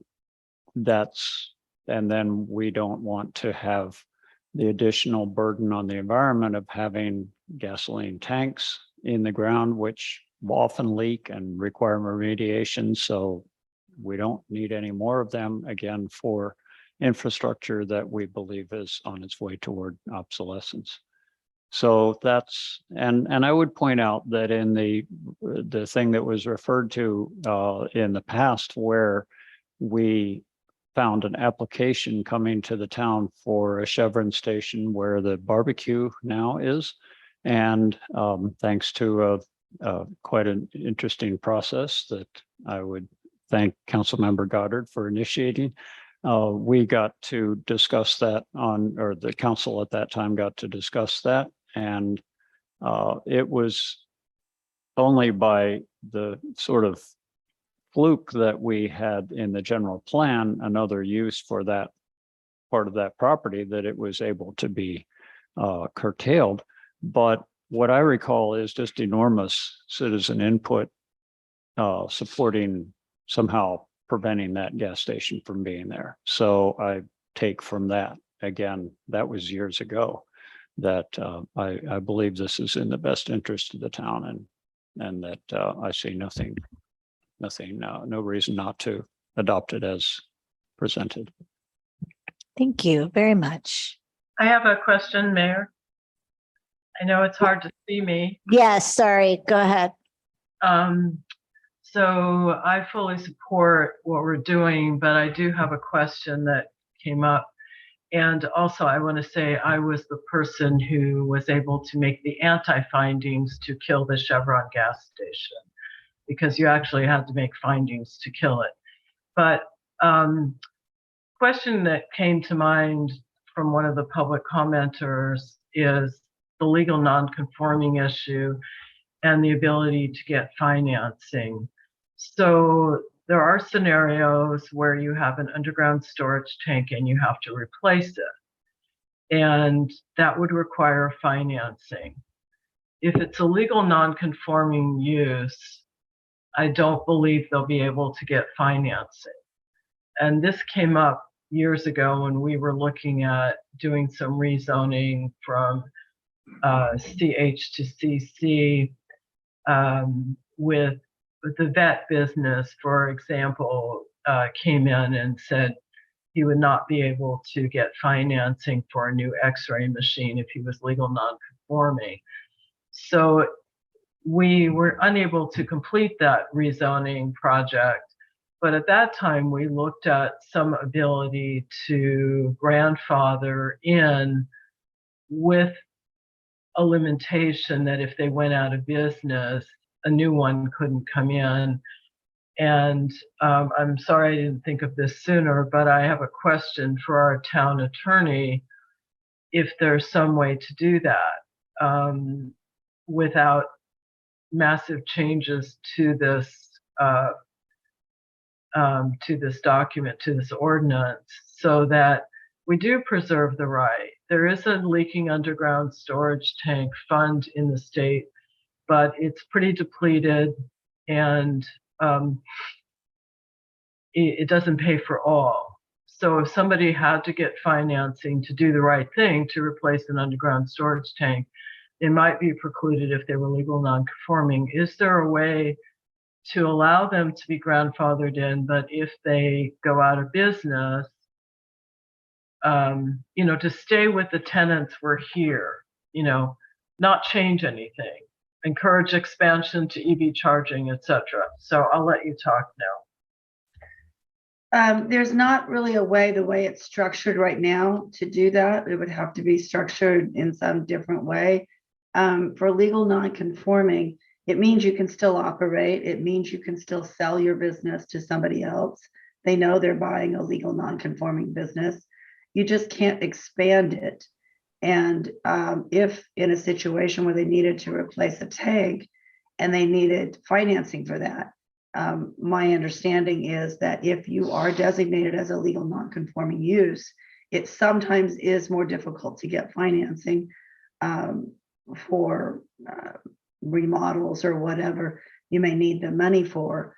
If there isn't special financing available for replacing the tank, then they wouldn't be able to replace the tank. Presumably they wouldn't be able to stay in business. But that is what would happen if they couldn't afford to, if they couldn't get financing for it. They would potentially have to go out of business, I'm assuming. But right now, there's no way to really, the structure that we've done, the way that the ordinance is written right now, there's no way to easily tonight change it to where we can basically take one of the fundamental foundations of legal nonconforming and change it to allow them to be able to not be designated that way. I don't know if I've been very clear. No, I think you have. What I would ask is I am supportive of where we're going, but I am concerned, for example, the one business is a family-owned business, and they do car repairs as well. And I'm wondering if we do pass this tonight, and on a second reading, go ahead and pass it, if in the meantime, we could look at some possibility of making a tweak to it in the future to possibly preserve their right to sort of grandfather them in, but don't allow them another gas station to go in, that kind of thing. So I'm just asking, I don't want to hold this up, but I am really concerned about that. And I know we found a way to deal with that in this CH to CC. So I'm hoping we could look at that subsequent. Thank you. Renee, did you? If I could, through the mayor and for the town attorney as well. The planning commission language that I read earlier, while it doesn't fully address the issue brought up by Councilmember Kohler, it does explicitly indicate that if one of these service stations needs to comply with state or federal requirements or replace a tank, not add a tank, but replace a tank at the same or another location on the existing site, the town would be in a position based on that information and documentation to extend the 180-day timeframe. So again, I offer that up. It heads in the direction that I think you're discussing. Thank you. Thank you. Just in response to that, and thank you. I think, if I may, that concern raised by members of the public and by Councilmember Kohler was more about the financing, should they need, and not whether it can be extended at the discretion of the planning director. So I do agree, and it would be good, and I would support subsequent to the adoption to look and see if there are precedents where gas station owners were not able to finance the changes and force them out of business as these ordinances are spreading around different cities and towns. So I would request that information come back. And I also just wanted to comment that Councilmember Kohler mentioned that one of our family-owned gas station over at Klaus and Sir Francis Drake does have a mechanic operation that is under a separate use permit. So the legal non-conforming would not apply, although they do share the same property. So that would not be affected in terms of their viability as a business.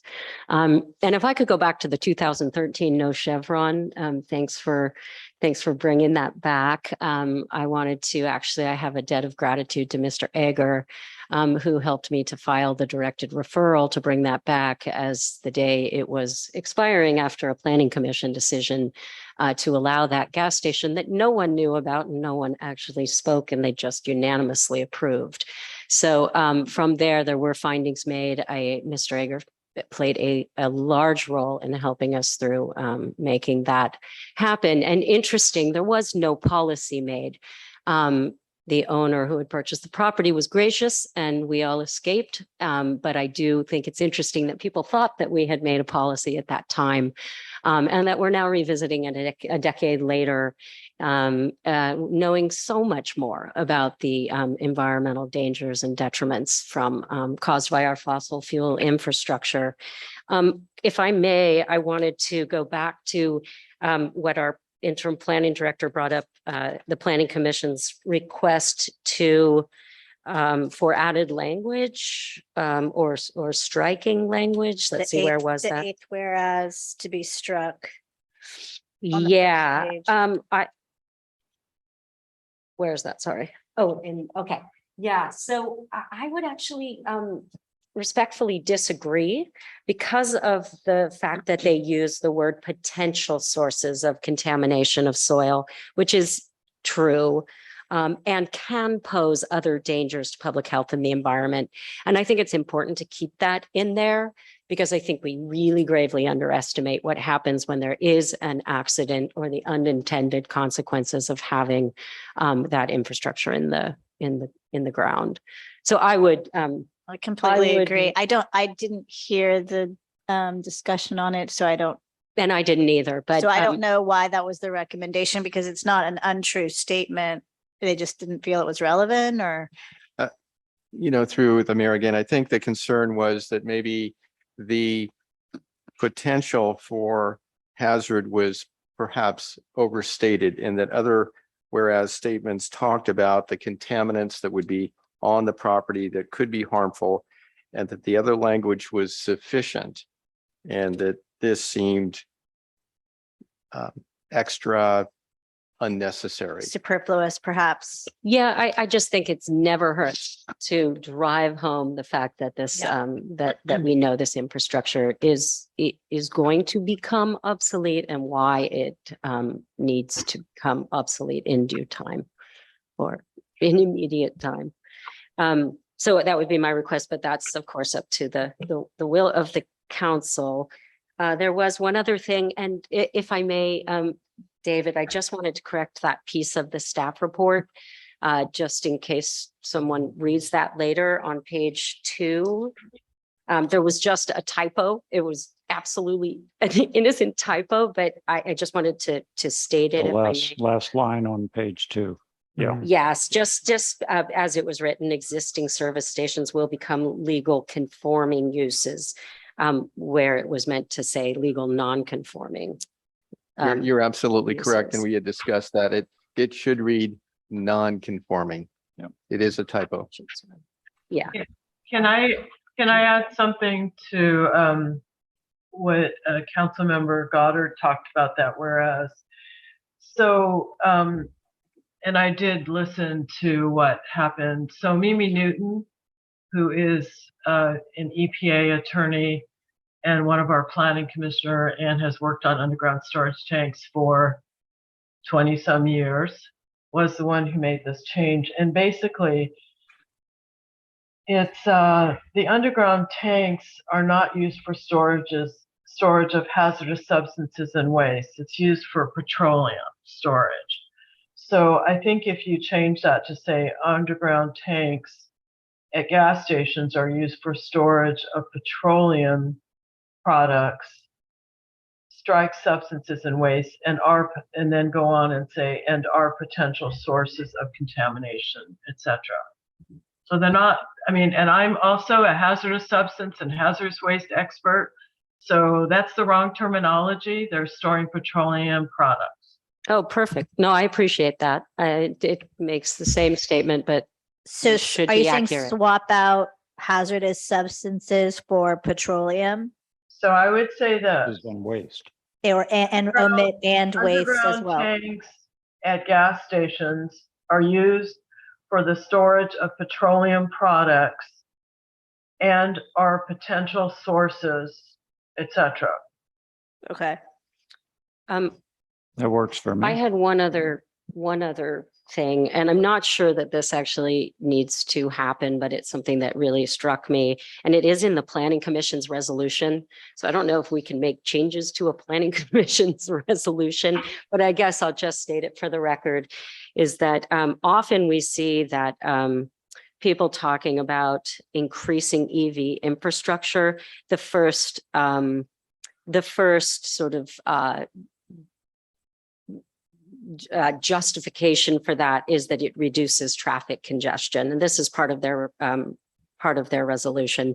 And I just, for the record, would like to state that EVs do not reduce traffic congestion. They do all other good things that we're looking for as part of our climate action plan goals, but they do not, for the record, reduce traffic congestion.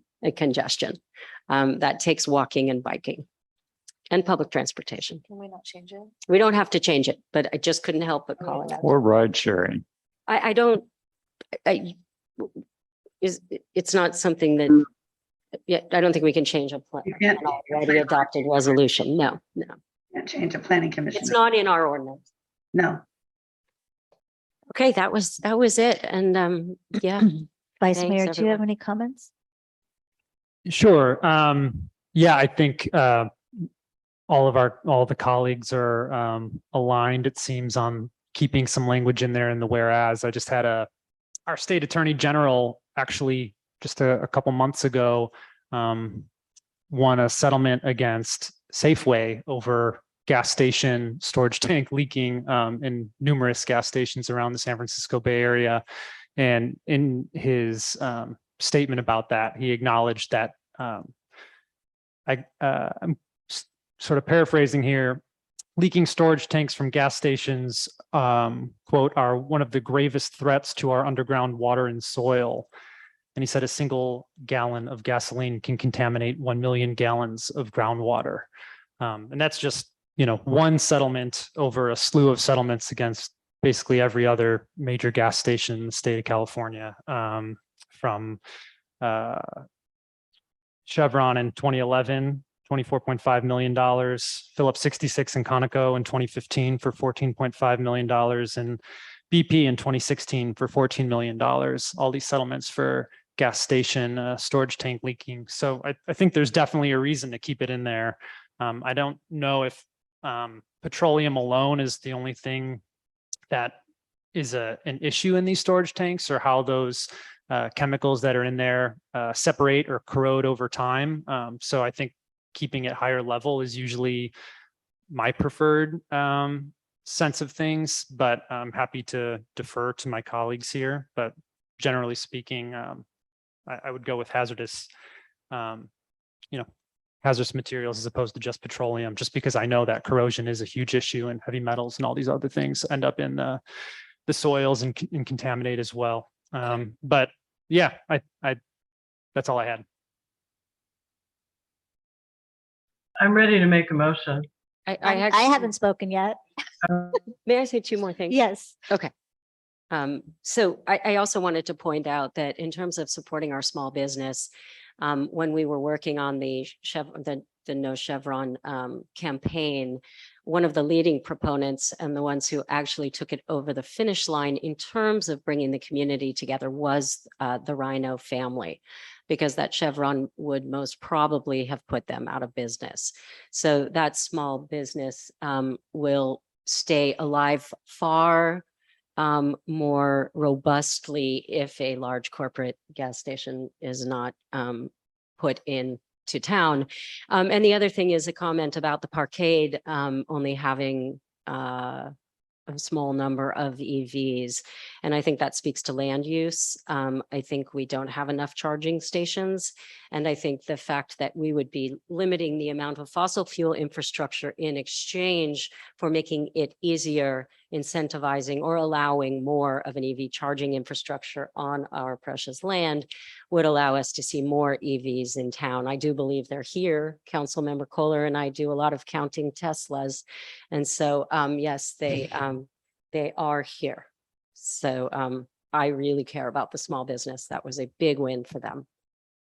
Can I just add one quick point onto the EV thing? Because that is a good point. Councilmember Ackerman and I went to the Green Build Conference in San Francisco 2 weeks ago, and I did sit in on a panel on vehicle electrification. And the folks on that panel acknowledged basically every car company is heeding the advice from California and rapidly moving towards vehicle electrification.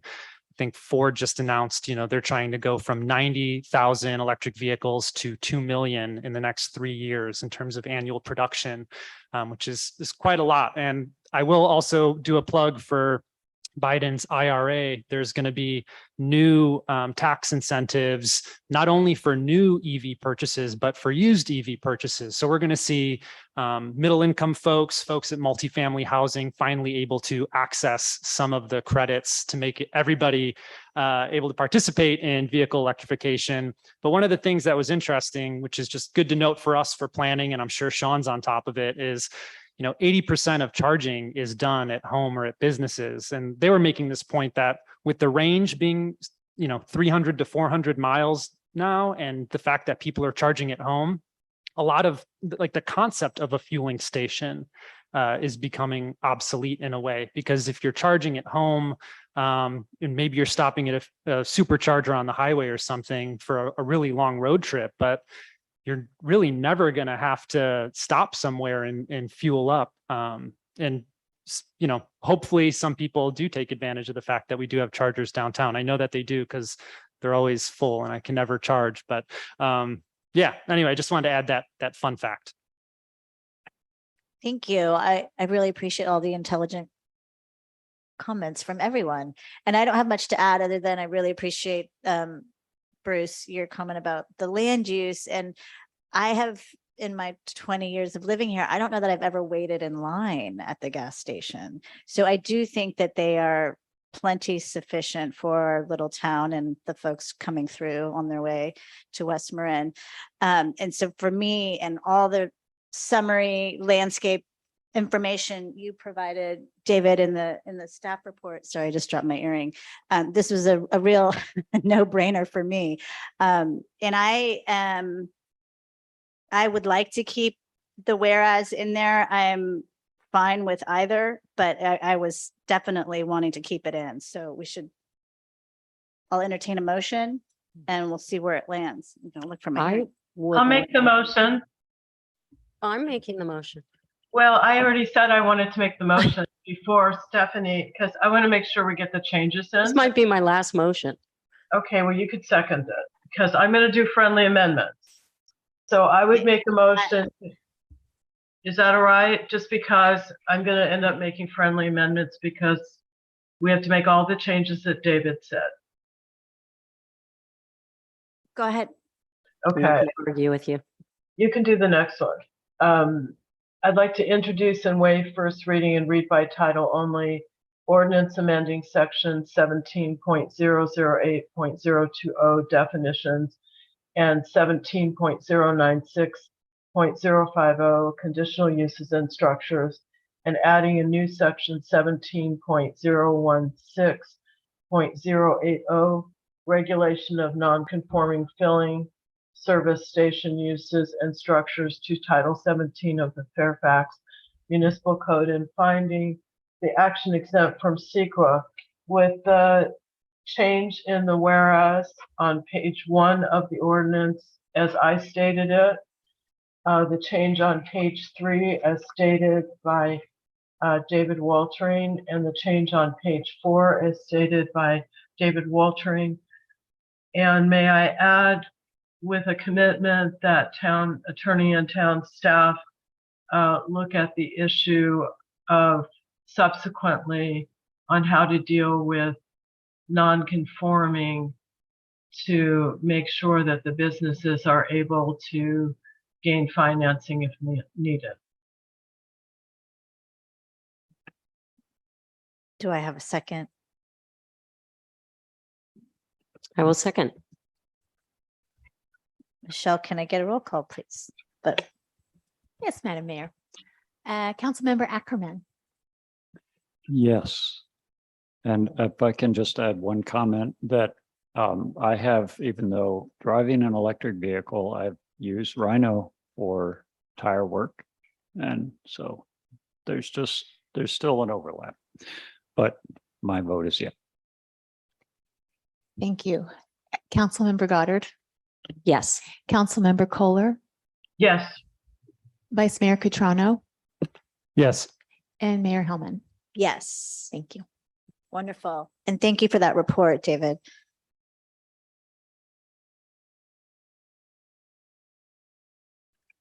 Moving on, we have another ordinance, introduced ordinance transferring authority to review and grant exceptions to the residential and commercial driveway width and number regulations from the town council to the planning commission, and expanding the variance language contained in the various residential and commercial zone districts to include driveway entrance variances. Excuse me, I can hear you. Thank you. Driveway entrance variances, CEQA categorically exempt 15301E and 15303A and C and 15305. I believe we have interim planning director David Woltering and principal planner Linda Neal presenting. Hi, Linda. Thanks for sticking with us. Hello, Council. So on September 7th, 2022, the council directed the staff to prepare an ordinance for the Planning Commission to consider amending the code sections that regulate driveway width limitations and number of driveway regulations to transfer it to the Planning Commission. I just want to give you a little bit of history so you understand why we're where we are. So prior to 2009, a lot of the planning applications in town would require 4 public hearings. They would require a tree removal hearing in front of the tree committee. They would go to the Planning Commission for all their discretionary variances and, excavation permits. They would have to go to the design review board for their exterior design review permit. And then sometimes they would have a 4th hearing in front of the council if they needed an exception to the driveway limitations or the number of driveway regulations. So the council and the town decided that they wanted to try to streamline this process because 4 public hearings over 4 months is a long time for a project to get through the process. So in 2009, they amended their tree ordinance so that if a project goes to the Planning Commission and it also requires tree removal permits, authority over the tree removal permit was given to the Planning Commission. Then in 2012, they eliminated the design review board and they transferred the authority of the design review board, which regulated exterior changes to the commercial buildings in the downtown area, design review permits, and exceptions to the sign ordinance. Those were also transferred to the Planning Commission. So that got us down to 2 public hearings, but there's still projects, and you guys have had a couple of them recently in front of you, where they get all their approvals at the Planning Commission, and then if they're in the hillsides and the 20-foot driveway limitation doesn't accommodate the third required parking space, or sight lines aren't appropriate in the commercial areas, so they have to go beyond the permitted 40-foot width, it has to still come before you. And so you wanted to take that final step to streamline it and get it down to 1 public hearing. So that's what motivated all this. So the Planning Commission reviewed the draft ordinance at their October 27th, 2022 meeting. And they adopted a resolution recommending that the council adopt the ordinance that's attached to your staff report tonight. The commission had no changes to the ordinance and no member of the public spoke to the matter. And so we're recommending that you adopt the ordinance, and it's a long title, but I will read it anyway. It's an ordinance of the Town Council of the Town of Fairfax, amending Town Code Chapter 1212 driveway entrances, giving authority to the Planning Commission to grant exceptions to the driveway width and number of driveway entrances regulations, adding sections to Title 17 zoning, Section 17.076, RS 7.5 single family residential zone medium density, Chapter 17.080 RS 6 single family residential zone high density, Chapter 17.084 RD 5.5-7 residential zone high density, Chapter 17.088 RM multiple family residential zone, Chapter 17.092 RMS multiple family residential senior residential zone, Chapter 17.124 UR upland residential zone, Chapter 17.092 CL limited commercial zone, Chapter 17.096 CH highway commercial zone, Chapter 17.100 CC central commercial zone, and Chapter 17.04 CS service commercial zone, and Chapter 17.124 upland residential zone, cross-referencing Chapter 12.12 driveway entrances throughout the town's RS 7.5, RS 6, RD 5.5-7, RM, RMS, and UR upland residential zones, and CLCH, CC, and CS commercial zones, and amending the variance section of the residential zones to include driveway variances, and of the commercial zones to include variance provisions. And that would conclude my report, but I'm here if you have questions. Wow, thank you. Yeah. It's a long one.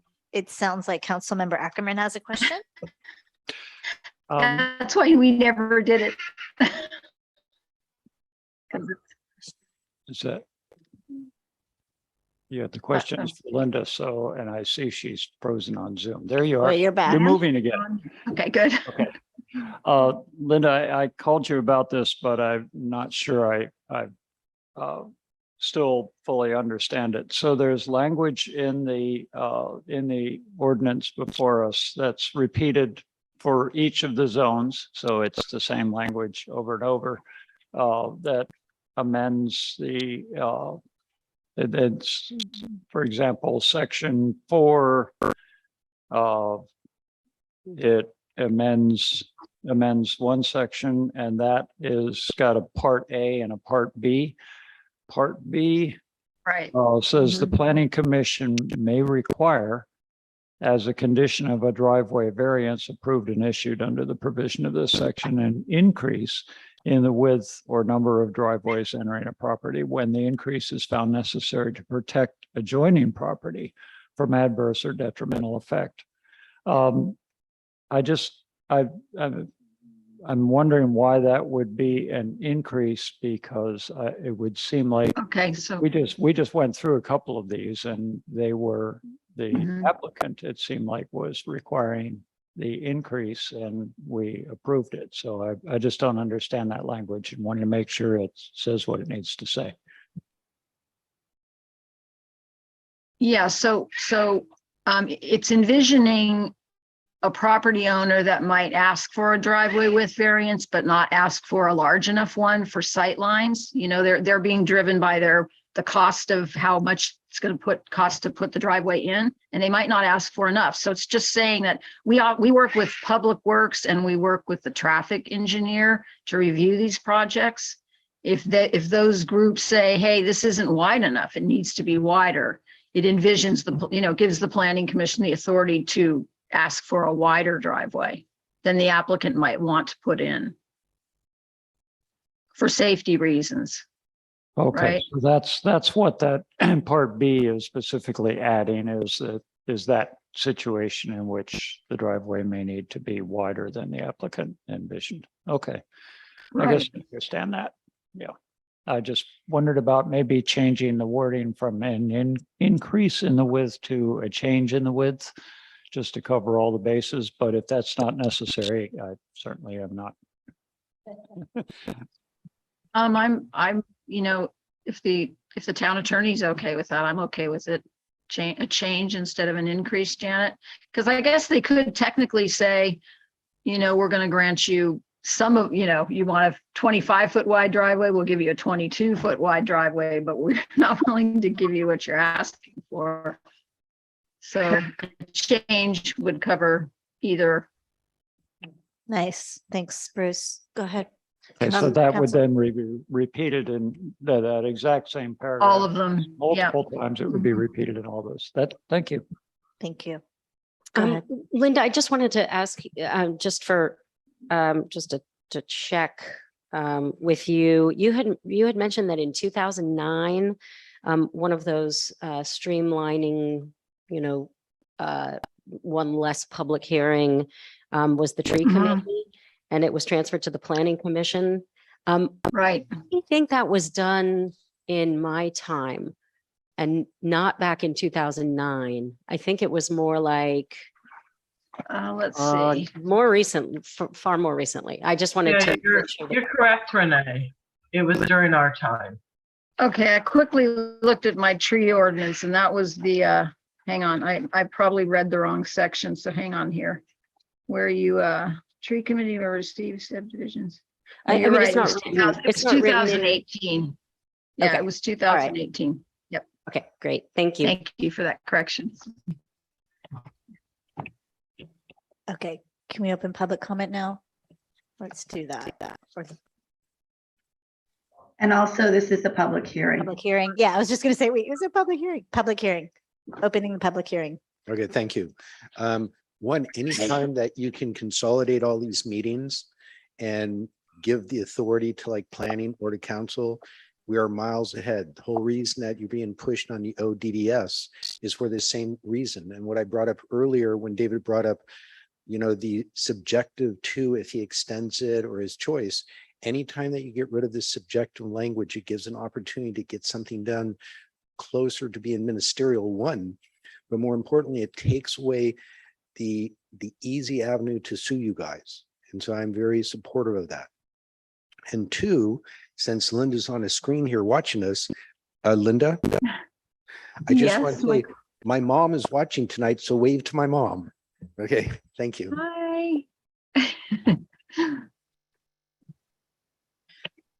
Okay, if you'd like to offer public comment and you're on the Zoom, please raise your hand.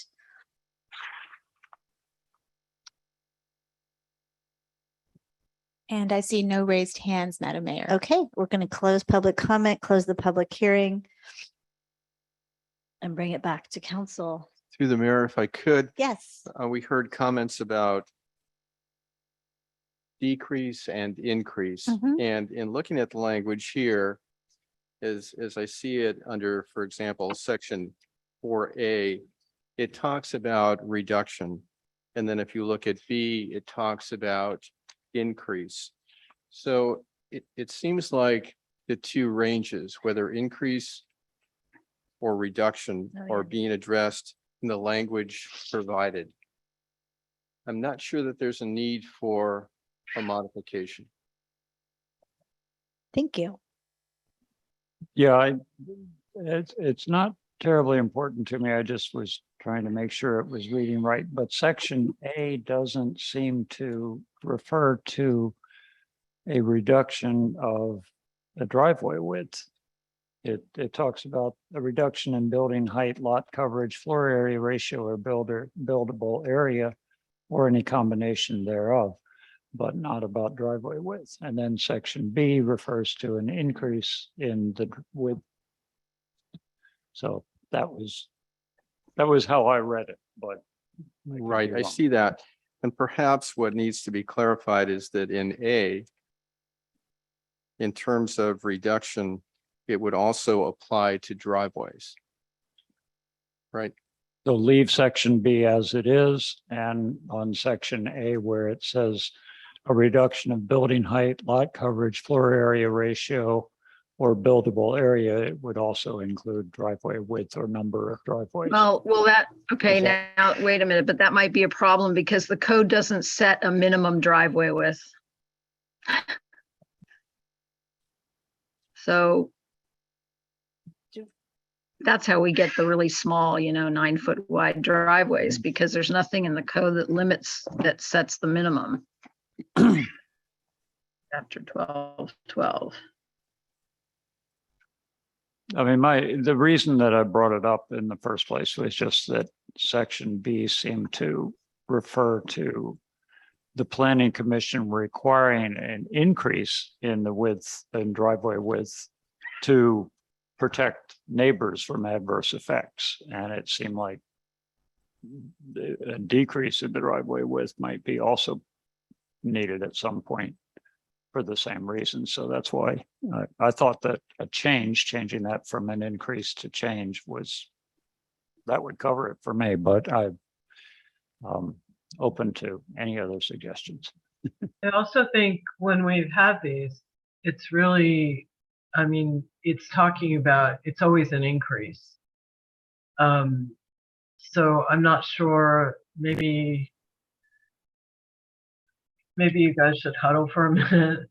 Maybe the parents should respond to this, Linda, because we hear them screaming. They're being very quiet tonight. I don't know. It just, maybe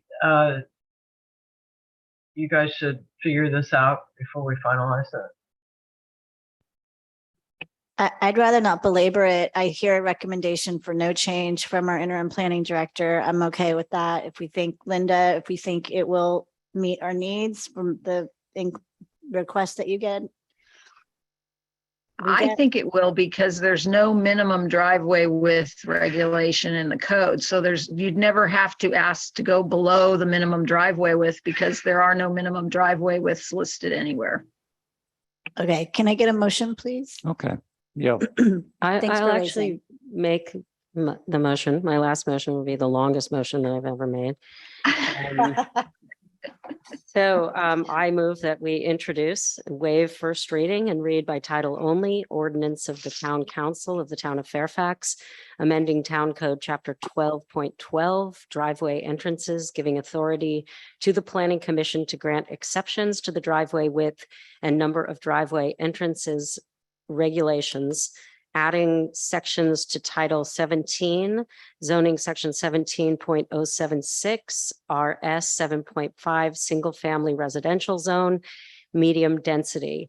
Chapter 17.080, RS 6, single-family, the residential zone, high density. Chapter 17.084, RD 5, 7 residential zone, high density. Chapter 17.088, RM multifamily residential zone. Chapter 17.092, RM S multiple family residential, senior residential zone. Chapter 17.124, UR upland residential zone. Chapter 17.092, CL limited commercial zone. Chapter 17.096, CH highway commercial zone. Chapter 17.100, CC central commercial zone. Chapter 17.04, CS service commercial zone, and chapter 17.124, UR upland residential zone. Cross-referencing chapter 12.12, driveway entrances throughout the town, RS 7.5, RS 6, RD 5.5, 7 RM, RMS, and UR residential zones, and CL, CHCC, and CS commercial zones, and amending the variance sections of the residential zones to include driveway variances and of the commercial zones to include variance provisions. Well done. Do I get a? I would be happy to second that. And that was magnificent. Michelle, can we get a roll call vote, please? Yes, Madam Mayor. Councilmember Kohler. Oh, sorry, yes. I'm sorry, bad timing. Councilmember Goddard, Yes. Councilmember Ackerman, Yes. Vice Mayor Cutrano, Yes. and Mayor Hellman. Yes, Ayes all. thank you. I'm gonna ask that we take a 5-minute break before we move on to item number 10. We'll reconvene in 5 minutes. Thank you. We are reconvened and we are at regular agenda item number 10, adopt a resolution approving maximum rates collected by Marin Sanitary Service for solid waste services to be effective January 1, 2023. Heather Abrams will deliver the staff report, and I think we also have our partners here. Right. Thank you, Madam Mayor. Yeah. Members of the council, thank you for hearing this public hearing today. And this is a routine item.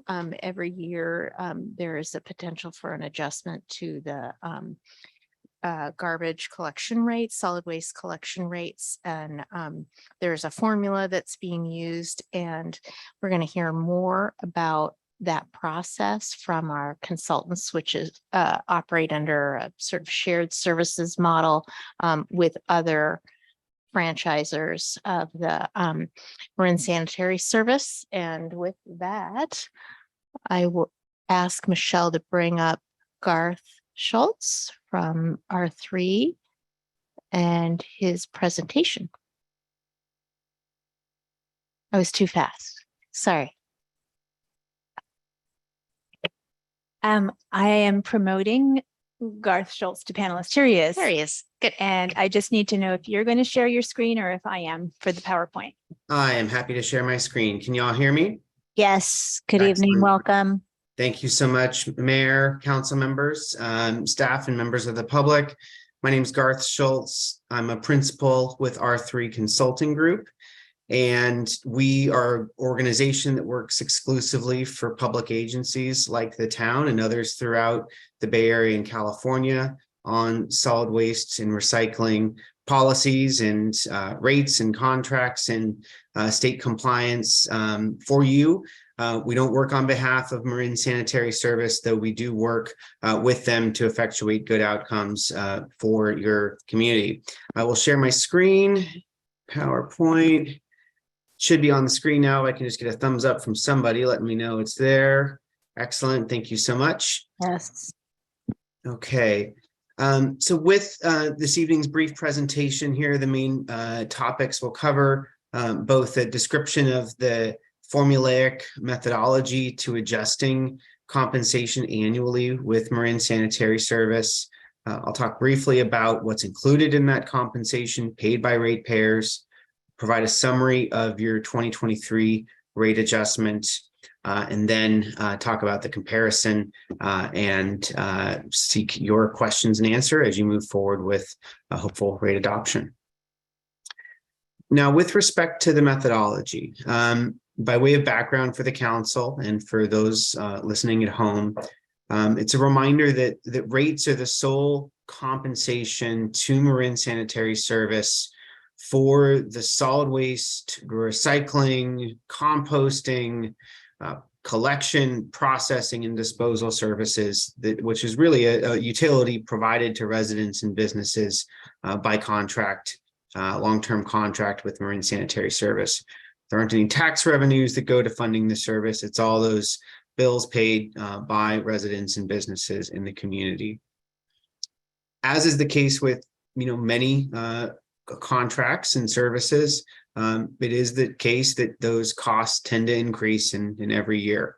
And that is largely having to do with the fact that this is a pretty labor-intensive set of activities.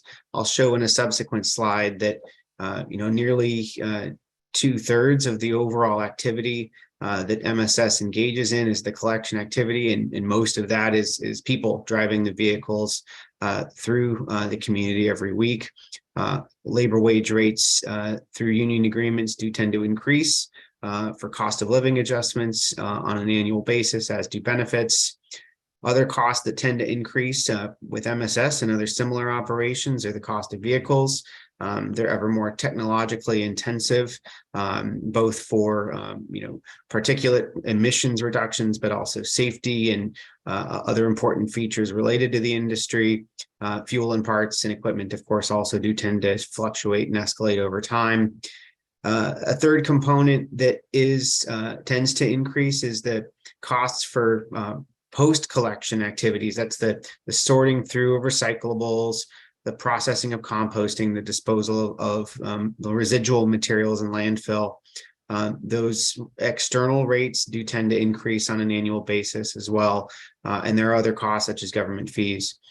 One thing that's important to clarify, especially for those that do a great job with their recycling and composting, is that those important activities, non-landfill activities that divert waste from landfill and recover them, though important and in fact now required under state law and required under the town's ordinance for mandatory recycling and composting, those environmental programs actually don't tend to save money. They're important, they're valuable, but they also tend to cost at least as much, if not more, than the alternative landfill disposal. And so this is, though 30 years of recycling education and policy have and convince folks that it's a good idea to save money by recycling, and that's true still today. Even in folks' monthly rates, you can move to a smaller garbage container and save money yourself. The cost to the system doesn't necessarily change with more recycling and more composting. Those all cost money to process and handle. Now, the annual rate adjustment set up in the contract, it's put in there to fund these cost increases over time. So you as a town have a long-term 10-year agreement with MSS. That agreement sets the terms and conditions of the annual adjustments that they can request and you should provide on an annual basis. And they are CPI-like. So they're not, much of it is based on CPI, but the intent here is it's formulaic. It's external to their actual costs. It sets the amounts paid to the company, but they're incentivized to control their costs and live within the revenue means that you provide, meaning If their costs increase above and beyond what's provided in this annual adjustment, well, that eats into their profit margin. So they're incentivized to live with what they're paid.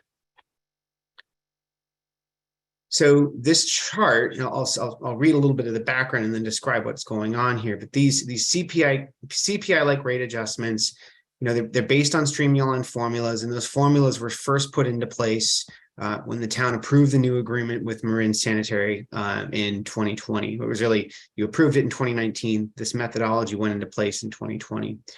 The result since then has been more stable and more predictable changes in rates, and notably through the uncertain times of the COVID-19 pandemic. So to the very left of this chart, starting in 2014, all the way up to 2020, you can see this staccato pattern of rate adjustments from 0 to 10 or 11, down to -2, back up to 20, and then settling around 5% in 2020. The average trend over this 10-year period has been around 5% per year, but you wouldn't know it to see the prior staccato pattern. Since this new methodology was put into place, you can see rate adjustments have been slightly under or close to 5% in those prior years. And you can see how that's led up to the present day.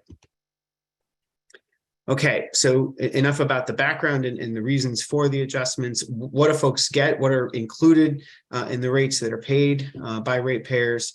This is for Marin Sanitary's services throughout the Marin area. So that covers 7 cities and towns in the county and in the special district. So you're one of 7.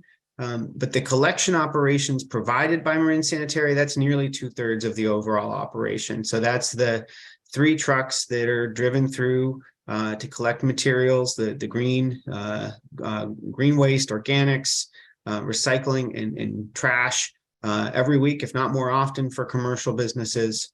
The amount you pay to MSS for that operation, well, that just escalates by a CPI index. It's called the Water Sewer Trash CPI. You can look it up on the Bureau of Labor Statistics.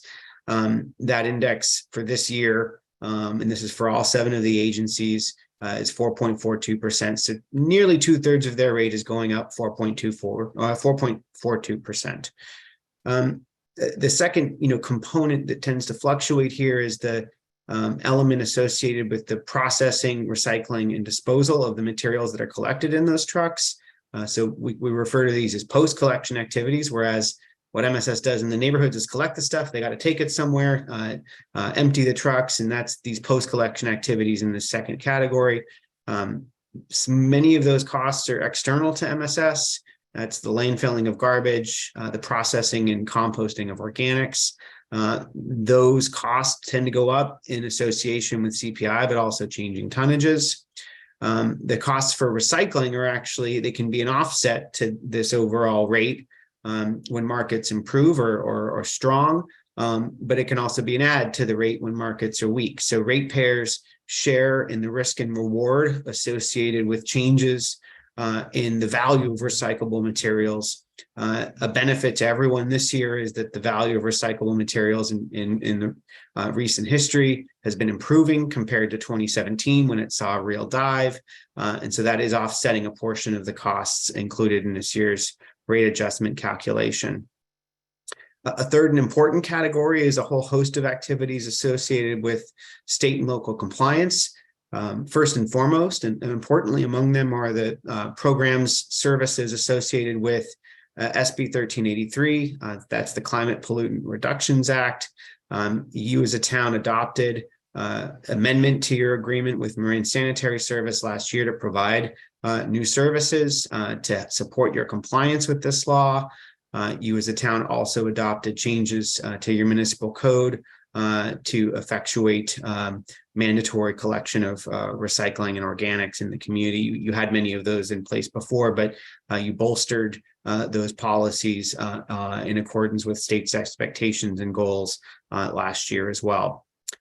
Within this 18% category are services provided on a regional basis by Zero Waste Marin, the Joint Powers Authority, of which the town is a member, and Town Manager Abrams sits on the board.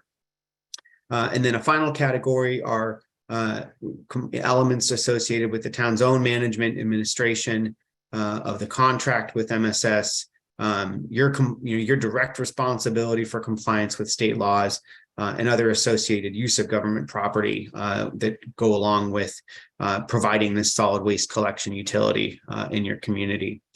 The final component is an allowance for profit within the rate. That's about 8% of the rate. This is a normal industry standard profit margin, and it funds MSS's investment in this company, but also is a risk mitigating allowance. That is to say, profit's not guaranteed. You, through your ratepayers, as a town on the whole, contribute a compensation to them for the services provided. It's incumbent on MSS to operate within that compensation in order to earn a profit. If they don't control their costs, then that profit is not a guaranteed profit to them. Put another way, if their expenses go up, you aren't obligated to pay them more for profit. You just regulate the amount you pay.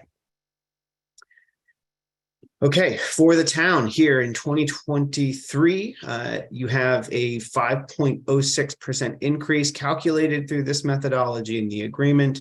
This is the lowest percentage increase of the 7 Marin Franchises Group or Marin Sanitary member agencies this year. For most residential ratepayers, that's those subscribing to a 32-gallon medium-sized garbage service. There is a lower size that folks can subscribe to save money. But if you remain with your 32-gallon garbage service subscription, you'll pay $2.29 more per month for this service this year. Those residential customers who qualify for PG&E's care program can receive a 20% discount. All they need to do is provide MSS with proof of that eligibility or enrollment, and you will receive that discount on your bill. That's included in the rate sheets in your packet. And monetary changes to commercial rates will vary. There's no standard service offering for commercial customers. Their rates will also go up 5.06% based on this increase. But it does tend to be the case that commercial customers, commercial waste generators have options still to recycle and reduce their waste better, and thus subscribe to a smaller garbage container size and save money. Everyone always wants to know how they compare. So this is how your common residential ratepayer will compare coming up in 2023. You can see Fairfax's rate circled in red. I believe what it showed on the last slide was on the order of, I didn't show the total, but you're under $50 a month in terms of your rate. The average rate in Marin County as it stands for this coming year is around $53 a month. You can see you're under that. All of those bars in green on the right-hand side of the chart are the rates provided to communities served by Marin Sanitary Service. Those on the left in blue are other haulers throughout Marin County. And this overall trend is similar to what the town has seen in prior years, relatively comparable, if not towards the lower end of the rates extended to ratepayers throughout Marin County. With that, very happy to take any questions you might have. Thank you, as always, for the opportunity to be of service to the town. Thank you so much. Thank you, Garth. Any questions? I have something. I know you can't see me. Okay, go ahead. Okay. Garth, I have a question that perhaps I'm kind of ill, so perhaps I just don't get it. In your executive summary, you talked about MSS submitting an application for an increase. And at the end of that paragraph, you say, Exhibit B, the rate adjustment is subject to a 2.5% minimum and a 5% maximum rate cap for MSS's operations. So this is probably my ignorance, but how do you get to a 5.06? Perhaps I just don't understand. No, you're reading the right thing. It just applies to one of the overall components. So, and I'll bring up a slide briefly just to illustrate the point. If I can get my computer to let me share again, bear with me a moment. So it's just one of the components. So the component that compensates Marin Sanitary Service for their collection operations, that's the component that's capped. And so within, for that 2/3 of the rate, that's the collection operation, the direct services they provide, that part's capped because they have control over it. That's the aspect that they control. Most of those other categories are outside of their control and can change in other ways. Okay, well thank you for that explanation. It probably would have, for my ignorance, it would be good to say specifically for that component only or something. I didn't get that, but thank you so much. And great presentation. And I think you, with our new formula, it's really helped, and with your additional work. And I also really liked the comparison chart that you did comparing to other jurisdictions. And so I think that was really helpful. Thank you, Garth. Nice to see you again. Did you want to go next? Go ahead, Renee. Yeah. Hi, Garth. Thanks so much. I did have one question, and I probably should understand this, but in your executive summary, under findings, you refer to that this is an indexed year rate adjustment, which primarily projects compensation due to MSS based on the applicable water, sewer, trash CPI index. What is different about an indexed year versus a non-indexed year? That's an excellent question. So there are two types of rate adjustment approaches in your agreement. There's the standard rate adjustment, which is this indexed year adjustment, which is designed to adjust compensation in the way I described in the presentation: formulaic, streamlined, simplified, and cost-effective to administer. And that type of an indexed adjustment is, again, CPI-like, and the most common annual adjustment used for these types of agreements. The alternative is to do a deep dive into MSS's actual cost of operations, and through an evaluation of their cost of operations, then project future cost of operations and create a calculation of rate revenue required to meet that projected cost of operations. So it's a deep look into their operations, their financial records, projections and forecasts of the future, and then adjusting rates to compensate them for those forecasts plus a reasonable profit. Okay, great. Just so that I can remember that there are the indexed years, but then on the deeper dive years, is there something in the contract how often those deep dive? I can't remember what. Yeah. So those cannot be any more frequent than 5 years. So you can't have them every year, and that is by design because they used to be a lot more frequent, and it was actually the reason for that staccato result in the prior rate adjustments that I showed on the slide, the chart with the angles. So MSS or the town can request it every 5 years, but it doesn't actually happen unless somebody requests it. So, absent a request by either party, this indexed adjustment would continue in perpetuity. Okay, great. Can I just make 2 comments, or should I wait till after public comment? I just wanted to make sure that the public, actually, one is a question I was going to ask MSS. Is there no one from MSS out there in the ether? But Garth, I'm happy to ask you. It's very operational. I see that Patty Garbarino has raised her hand. Hi, Patty. Do you have a question for her? Would you? Well, I do, and it might be that it's for Justin, or it's about when we look at attachment B, it's our town of Fairfax Exhibit C, schedule of rates. When you look down at the additional service fees per occurrence, so there are a lot of places where we can incur one-time service fees. But my question is, how is the public being informed of these, what infractions, if you will? Are we still using tags on carts? Is it coming automatically in the bill? How is that being communicated? Because I see that as the educational opportunity as well, which MSS has always done a terrific job at. So how does the public know what we're doing wrong and why we're being charged? Madam Mayor, would you like me to invite? Could we You could promote Patty. That would be great. All right, Patty, you're unmuted now and can speak. You guys so much.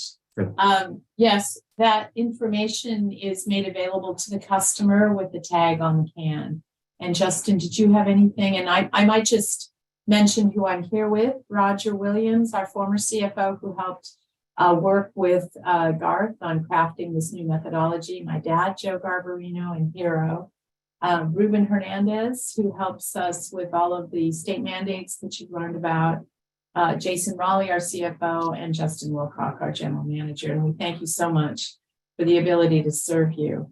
I really wish you were all in the room. We really miss you. Well, thank you so much. This was an option because we were also just up against the Larkspur hearing as well. So we just finished that as we turned on. I see. So racing back and forth was hard. But thank you for that. Justin, did you have anything that you wanted to add to that? Just additional outreach in cases of contamination, for example. We do call every customer that is flagged for contamination, so that we're also having a conversation about what items we saw. And we also give them a chance to remedy that.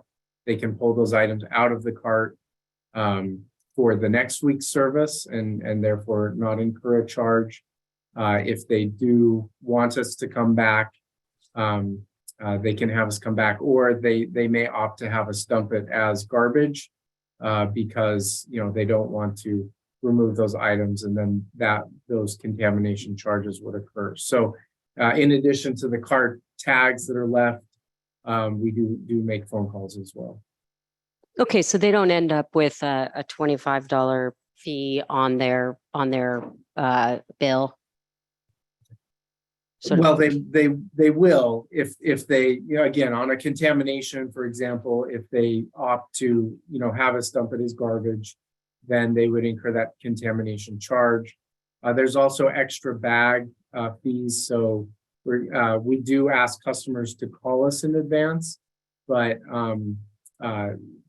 we do, often if we don't pick up the bag while we're there, we will get that phone call from them. So we will pick up that bag, and that will be on their invoice.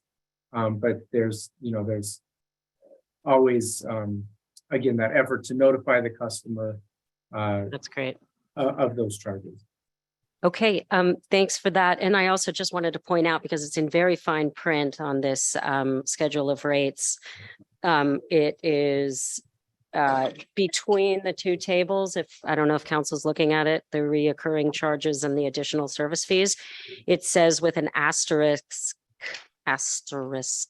residential customers may request one additional organic waste cart, that is your green cart, for a total of 2 as part of the service. So I think I wanted to just remind the public here that we all are entitled to 2 green carts as part of our bundled rate, but you do have to call to request it. I've found my second cart incredibly helpful. It's also really important for us to deal with our debris that is potentially flammable and fire causing. So I encourage folks, if you need it, to order a second cart. And that was put in place in order to not have bags or people's own personal carts, which were causing causing problems for the drivers and additional workers' comp claims. It was injuring people. So get your second cart. And that's it. I think I got everything else answered. Thank you all so much, as always. I have a question, I think, directed to Garth. Thank you for your presentation, and you help us with this every year. I appreciate that. I probably should know this, but I don't. Could you just summarize what the primary reason or reasons are for the differences in rates for the different jurisdictions? It's good that Fairfax came out on the low end of that, but I'm just not sure what the differences are. Yeah, excellent question.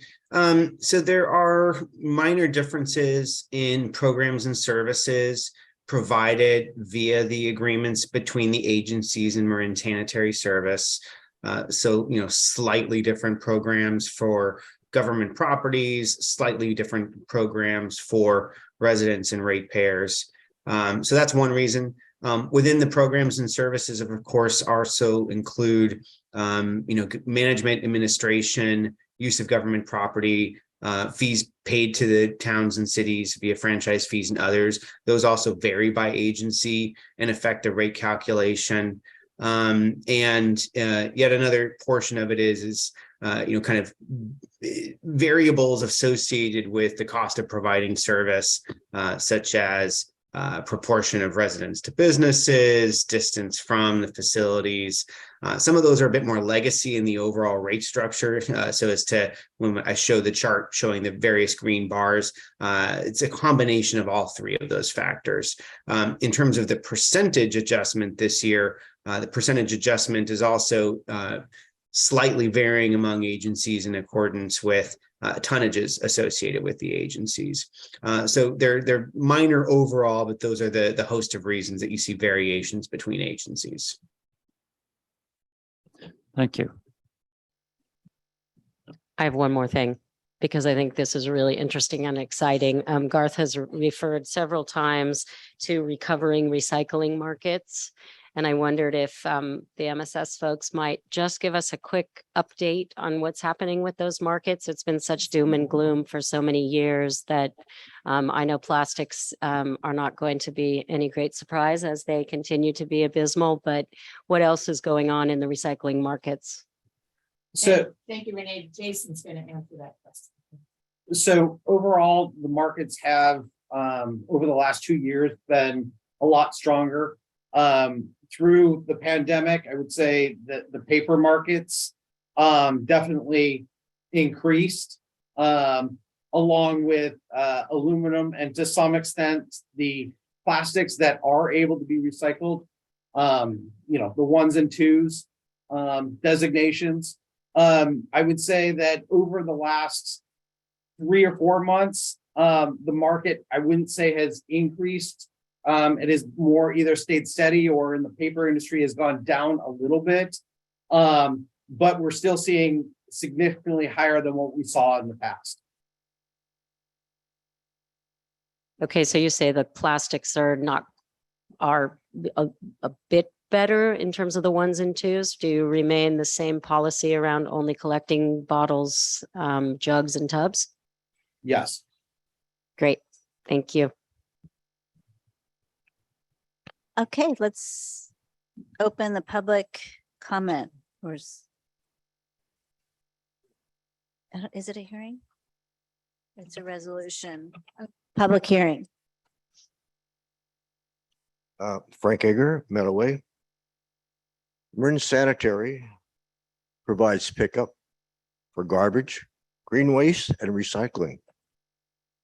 And for years ran a redemption center in Santa Fe where our residents could turn in their aluminum cans, glass, and plastic and collect the California cash refund.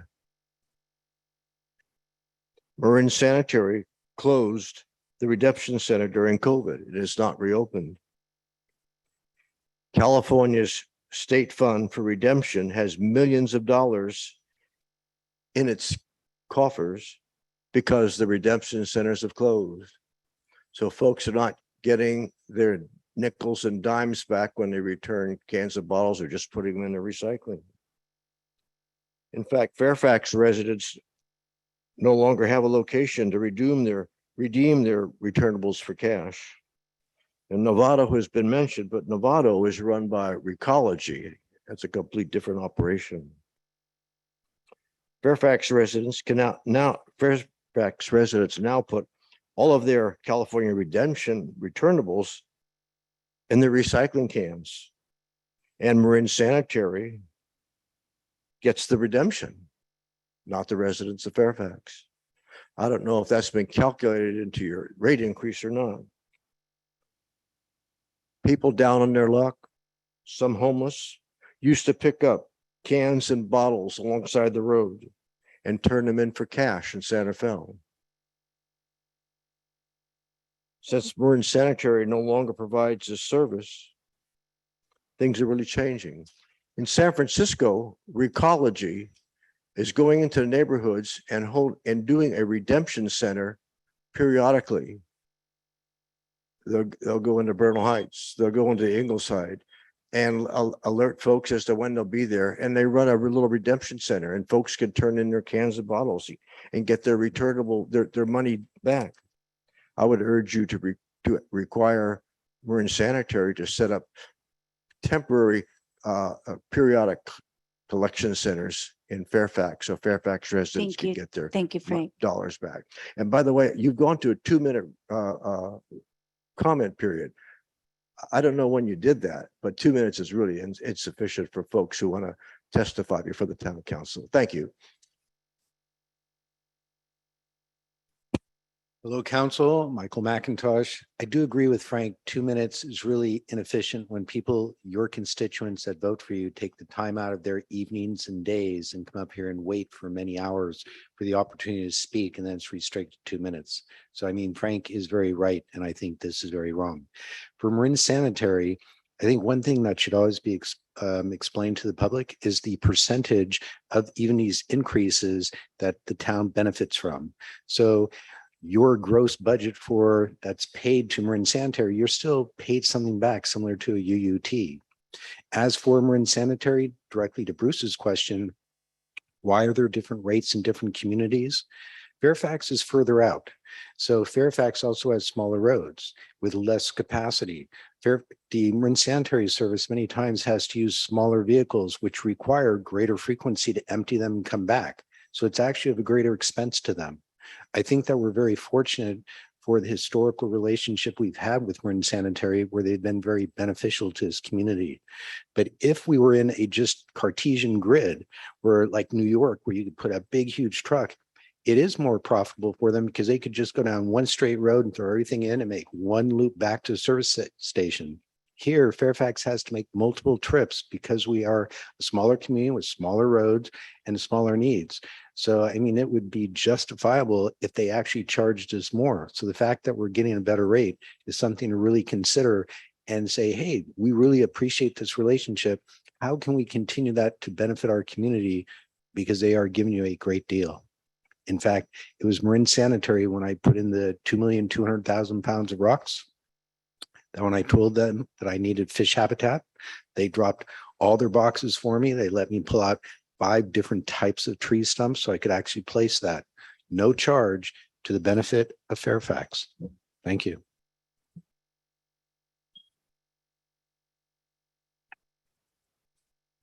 Hi, if you'd like to offer public comment and you're on the Zoom, please raise your hand.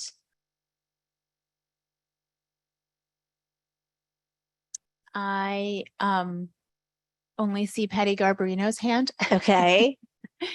And I'm not sure if that was left up from before, but Patty, you're unmuted now if you need to be. All right, I'm going to close the public hearing. Patty, you're welcome to stay on if you have any final comments for us. Oh, okay, I was just going to add that we also can supply you with updated information on. You're coming in a little soft, Patty. Oh, sorry. I'll try and speak up a little bit more loudly. We can also supply you with an update on our activities regarding compliance with SB 1383 We just recently settled our Teamster contract, I'm happy to say, after several months. And I think both parties are very happy with the outcome. And our goal has always been to compensate our drivers just a bit above the average of what's paid in like areas, because it's expensive to, as we all know, to live here in Marin County. Our Customer Appreciation Day had several hundred people in attendance, taking tours and getting free compost. And finally, we have many facility upgrades. To our food waste to energy project, we put in a new Tiger sort system. And because of COVID and contamination rates having gone up a bit, we've put in some new optical sort systems at the recycling center. And I would encourage you all to come down and tour the facility and see them firsthand. Thank you very much. Thank you. Thanks for coming. Um, Was that you, Garth? Did you just hear that? It was not me. Sorry, I just muted Marin Sanitary. Oh, Sorry. I will maybe unmute you. Justin was speaking? Yeah, I thought they were done. Sorry. Hi, yes, Justin Wilcock. I just wanted to add a little clarification on the Redemption Center. There is a, Cal Recycle has made an effort to work with the communities that don't have those options through the grocery stores where the redemption is collected. And so Fairfax Market is listed as an area where you can go to get that redemption value.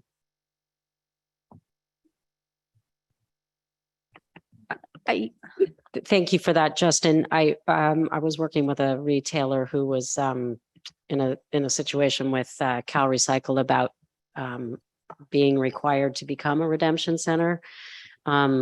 We do not at this time actually have, as far as I know, as of 3 months ago, an actual redemption center or option at Fairfax Market, but it is something we're looking into. There was some legislation passed that's been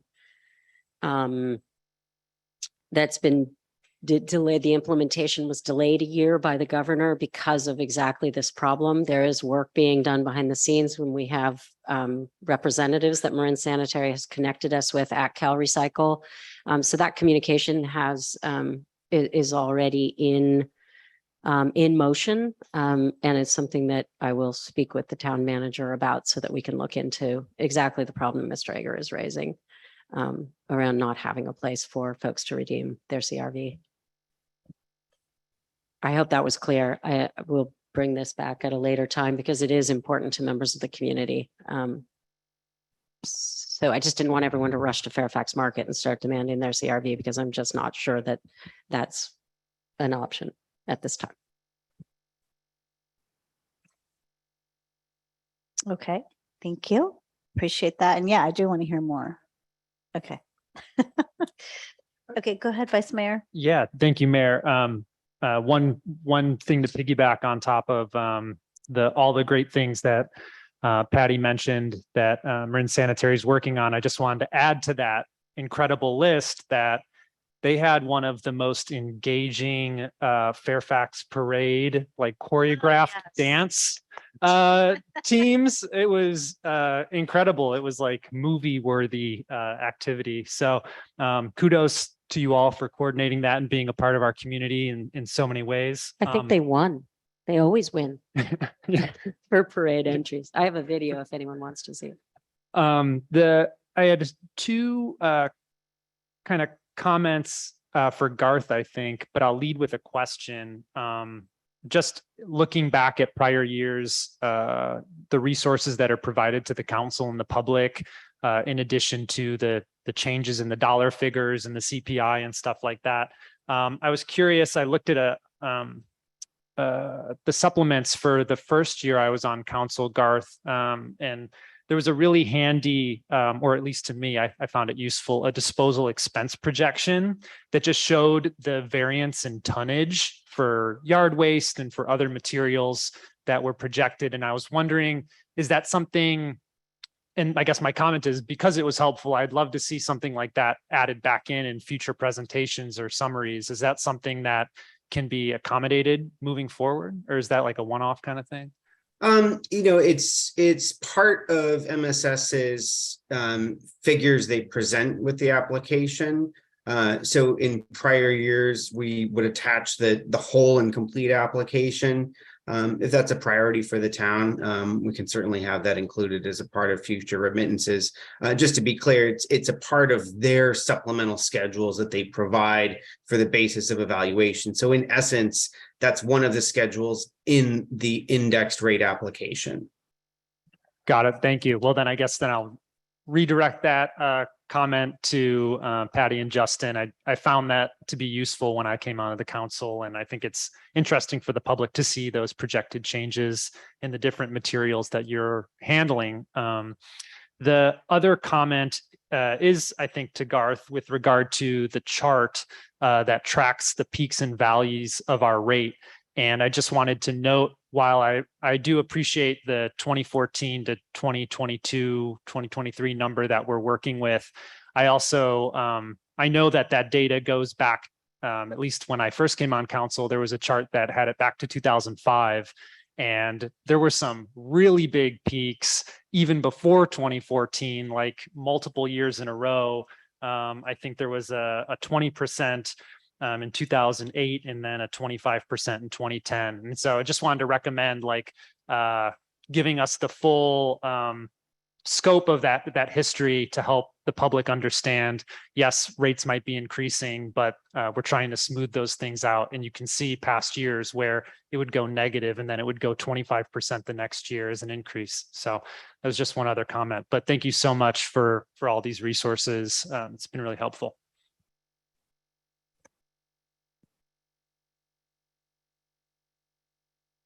No one else? Okay. I'm ready to entertain a motion. I'm happy to. I believe that all that we need to do to move this is to move to adopt a resolution approving maximum rates collected by Marin Sanitary Service for solid waste services to be effective January 1st, 2023 in the town of Fairfax. Is No. that all? What else? I'll second that motion. Awesome. Michelle, can I get a roll call vote, please? Yes, Mayor. Councilmember Kohler, Yes. Councilmember Ackerman, Yes. Councilmember Goddard, Yes. Vice Mayor Cutrano, Yes. and Mayor Hellman. Yes. All ayes. Thank you. Thank you, Garth. Thank you, Patty and Justin, for all the work on this. Thanks, everyone.